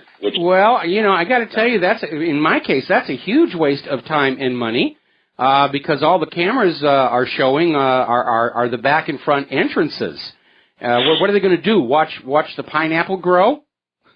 You know, the pineapple cam, courtesy of the United States government, the sweetest smelling government in the world. Well, I don't know if you've ever seen the movie The Good Shepherd. Oh yeah, I love it. They have a great scene where they go through and they have this. It's kind of a plot throughout the whole movie where they have just picture and slight audio of this place in I think Spain or whatever, and they analyze every little detail, the sound of the bells in the back, yes, a certain cupboard that's made, this and that.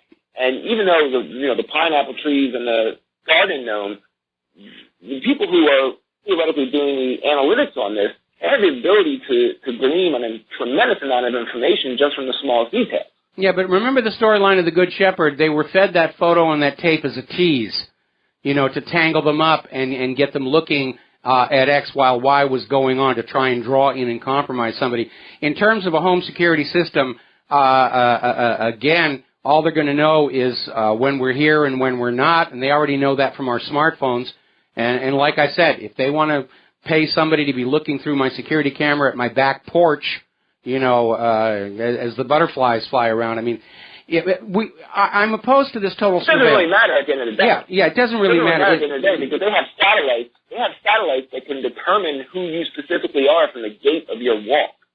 They can look down on you and see who's walking, and they have the ability with facial recognition, the gait of your walk. Now, it's funny you should say that. It's funny you should say that because they just had a story on the TV about how Facebook has a new facial recognition system out, and they're saying it's 70% accurate. You couldn't go to court with a 70% assurance rate on that stuff. And they've had this facial recognition stuff going on in airports for all these years. They've never caught a real terrorist with it. They keep bagging all these innocent people that the system confuses for somebody else. And as far as the gait is concerned, you know, if you stub your toe, twist your ankle, you're suffering from gout, your gait changes.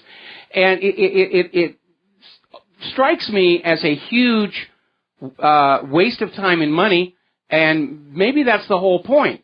The security industrial complex is all about grabbing more money and power and authority without needing to actually accomplish anything of any use.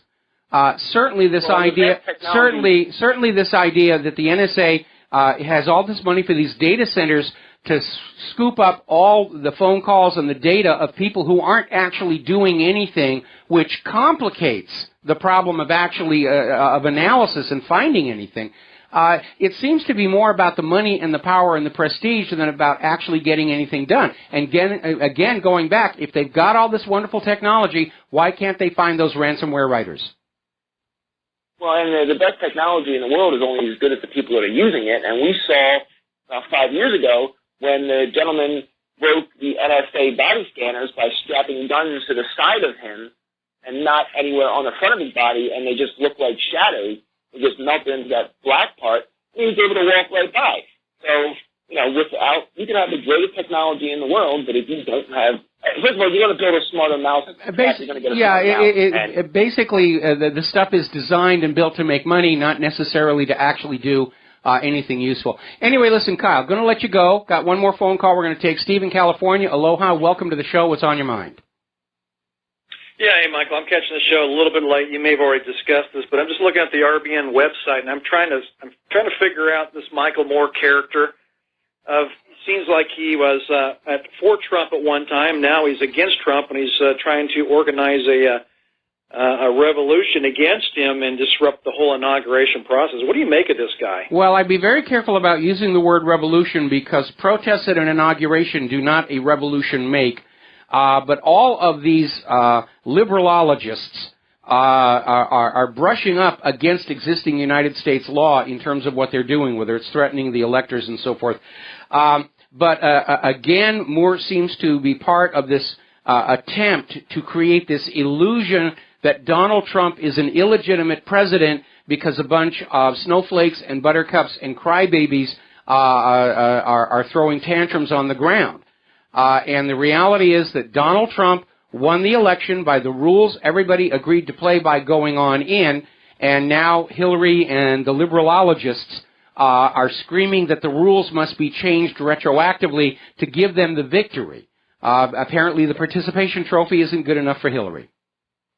Right. Well, I noticed also, I think it was on one of the other websites, talked about how the Senate now, Mitch McConnell is trying to organize rally the troops there to say it's illegitimate, it's invalid, the elections that Russia hacked it, of course. I'm blown away that, here the CIA has come out and said they show no proof, offer no proof to say that these allegations are true. The White House has even said, no, we don't have any proof. It's a hunch, but they have no proof to offer. And you need something called proof, evidence, when you make these accusations. I just see that normally, yes. It's just guilt by acclamation, and the attitude they've got out there is that this accusation of Russia aiding Donald Trump's election is so serious that even innocence cannot be used as a defense. And again, if Hillary is making a power play at the Electoral College or some other means, part of that is they have to make it look like Trump isn't really legitimate. They're not getting the traction on it. I'll tell you the one thing that really worries me is that Trump is still going around the country on his thank you tour. I think it is a huge, huge mistake. He's up in Wisconsin tonight because if somebody could get a shot off at Trump before next Monday, then the Electoral College could hand the White House to Hillary Clinton, and everybody would say they really didn't have any choice, did they? Well, wouldn't they just hand it off to Pence? No, not until Trump wins the Electoral College. Then a Donald Trump assassination puts Pence into the White House.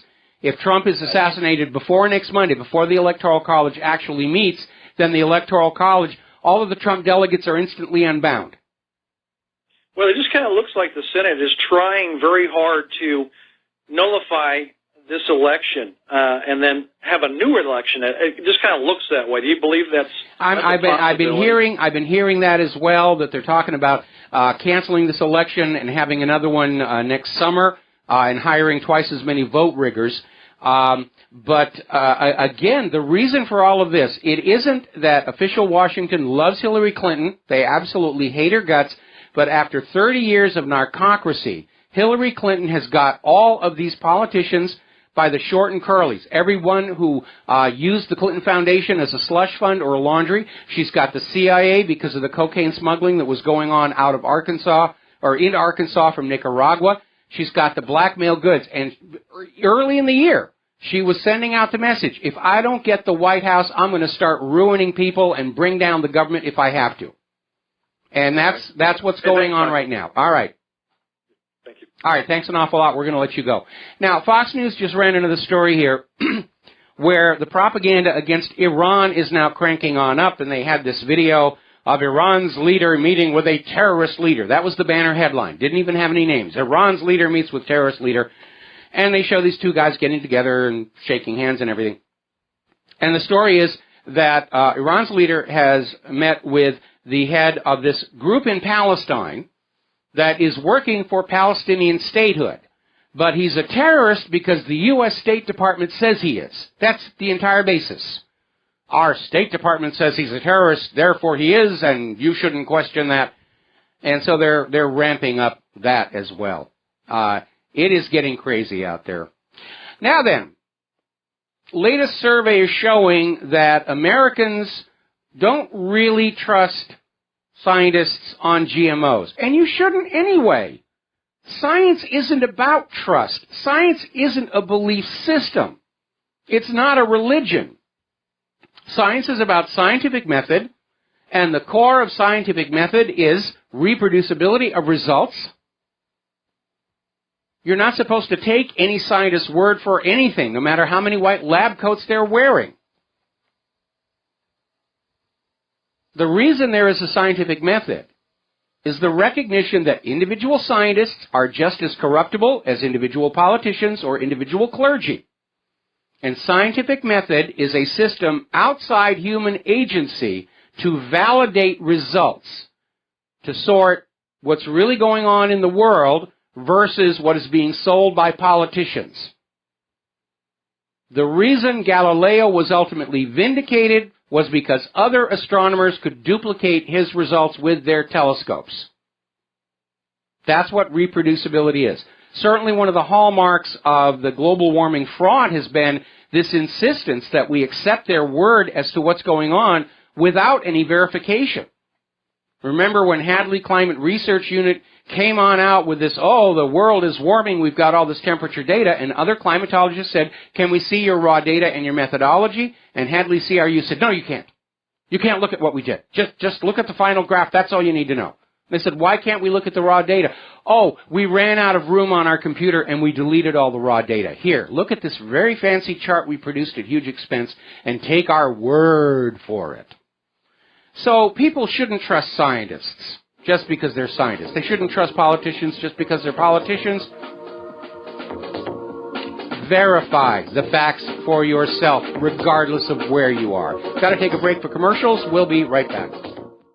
And aloha, America. Welcome back to our show here. And as we watch Hillary and the liberologists running around like a chicken with its head cut off, not realizing they're dead, not willing to fall down just yet, just going to flop around, make a lot of noise for a bit. We need to remember that Thomas Jefferson once said that the highest duty of every American citizen is to keep themselves fully informed so they can make good choices, which is why it has been amazing to see the corporate media arguing the position that Americans should not have ever heard about how the DNC and Hillary cheated Bernie Sanders in the primary, and taking the position that if the American people had only paid attention to what the corporate media said about Hillary and Trump, that Hillary would have won, that that's all you needed to know, that you shouldn't be fully informed, that you know too much. That's literally what they're saying. The corporate media and the government are worried that you, the American people, know too much. Certainly the thing that you know and should remember first and foremost is how much you've been lied to your entire lifetime. Saddam's nukes, Assad's sarin gas, Russia hacking the election, torpedoes in the Gulf of Tonkin, Spanish mine in Havana Harbor. The attack on the USS Liberty was poor eyesight and bad weather. Lusitania didn't have weapons. Pearl Harbor was a complete surprise. On and on and on. Humans are warming the planet. Vaccines are perfectly safe. How much more do you have to be lied to before you realize that's all this government and corporate media know how to do? And they're in a panic right now. Apparently, even this late in the evolution of the independent media, government and corporate media were still absolutely convinced that Americans only thought what corporate media told them to think. And Trump's landslide, overwhelming election fraud victory was the watershed, the wake-up call. And now they're in a panic because they know when it unravels, it's going to unravel all the way. All the lies will come on out. Talking about government lies, talking about government corruption and deception is now acceptable in polite company. And that's a very, very dangerous situation for the money junkies. Talking about how private central banking doesn't serve the country or its people. Talking about Wall Street fraud, which has become epidemic and constant, and people are now understanding it's always been that way. It's unraveling. And I keep seeing these parallels between what this nation is going through right now with the independent media and what the Soviet Union was going through with the samizdat just months before it all completely fell apart and they had an opportunity to start a new country called the Russian Republics. I'd like to see Trump in the White House. I'd like to see possibly this country changing course and going back. But it may all fall apart even with Trump in the White House. It certainly will if Hillary stages a soft coup. It will be the end of the United States as we have known it. There's the music. Time for me to get on out of here. I'm going to be back tomorrow on the Republic Broadcasting Network. Have yourself a good evening. Remember, you are part of the independent media. Take what you learn here. Take what you learn from the website. Share it with everybody that you know. Don't forget to check out the Pro Pure ads at Republic Broadcasting. There's a Christmas special going on right now, 25% off. We'll see you tomorrow. Aloha, America.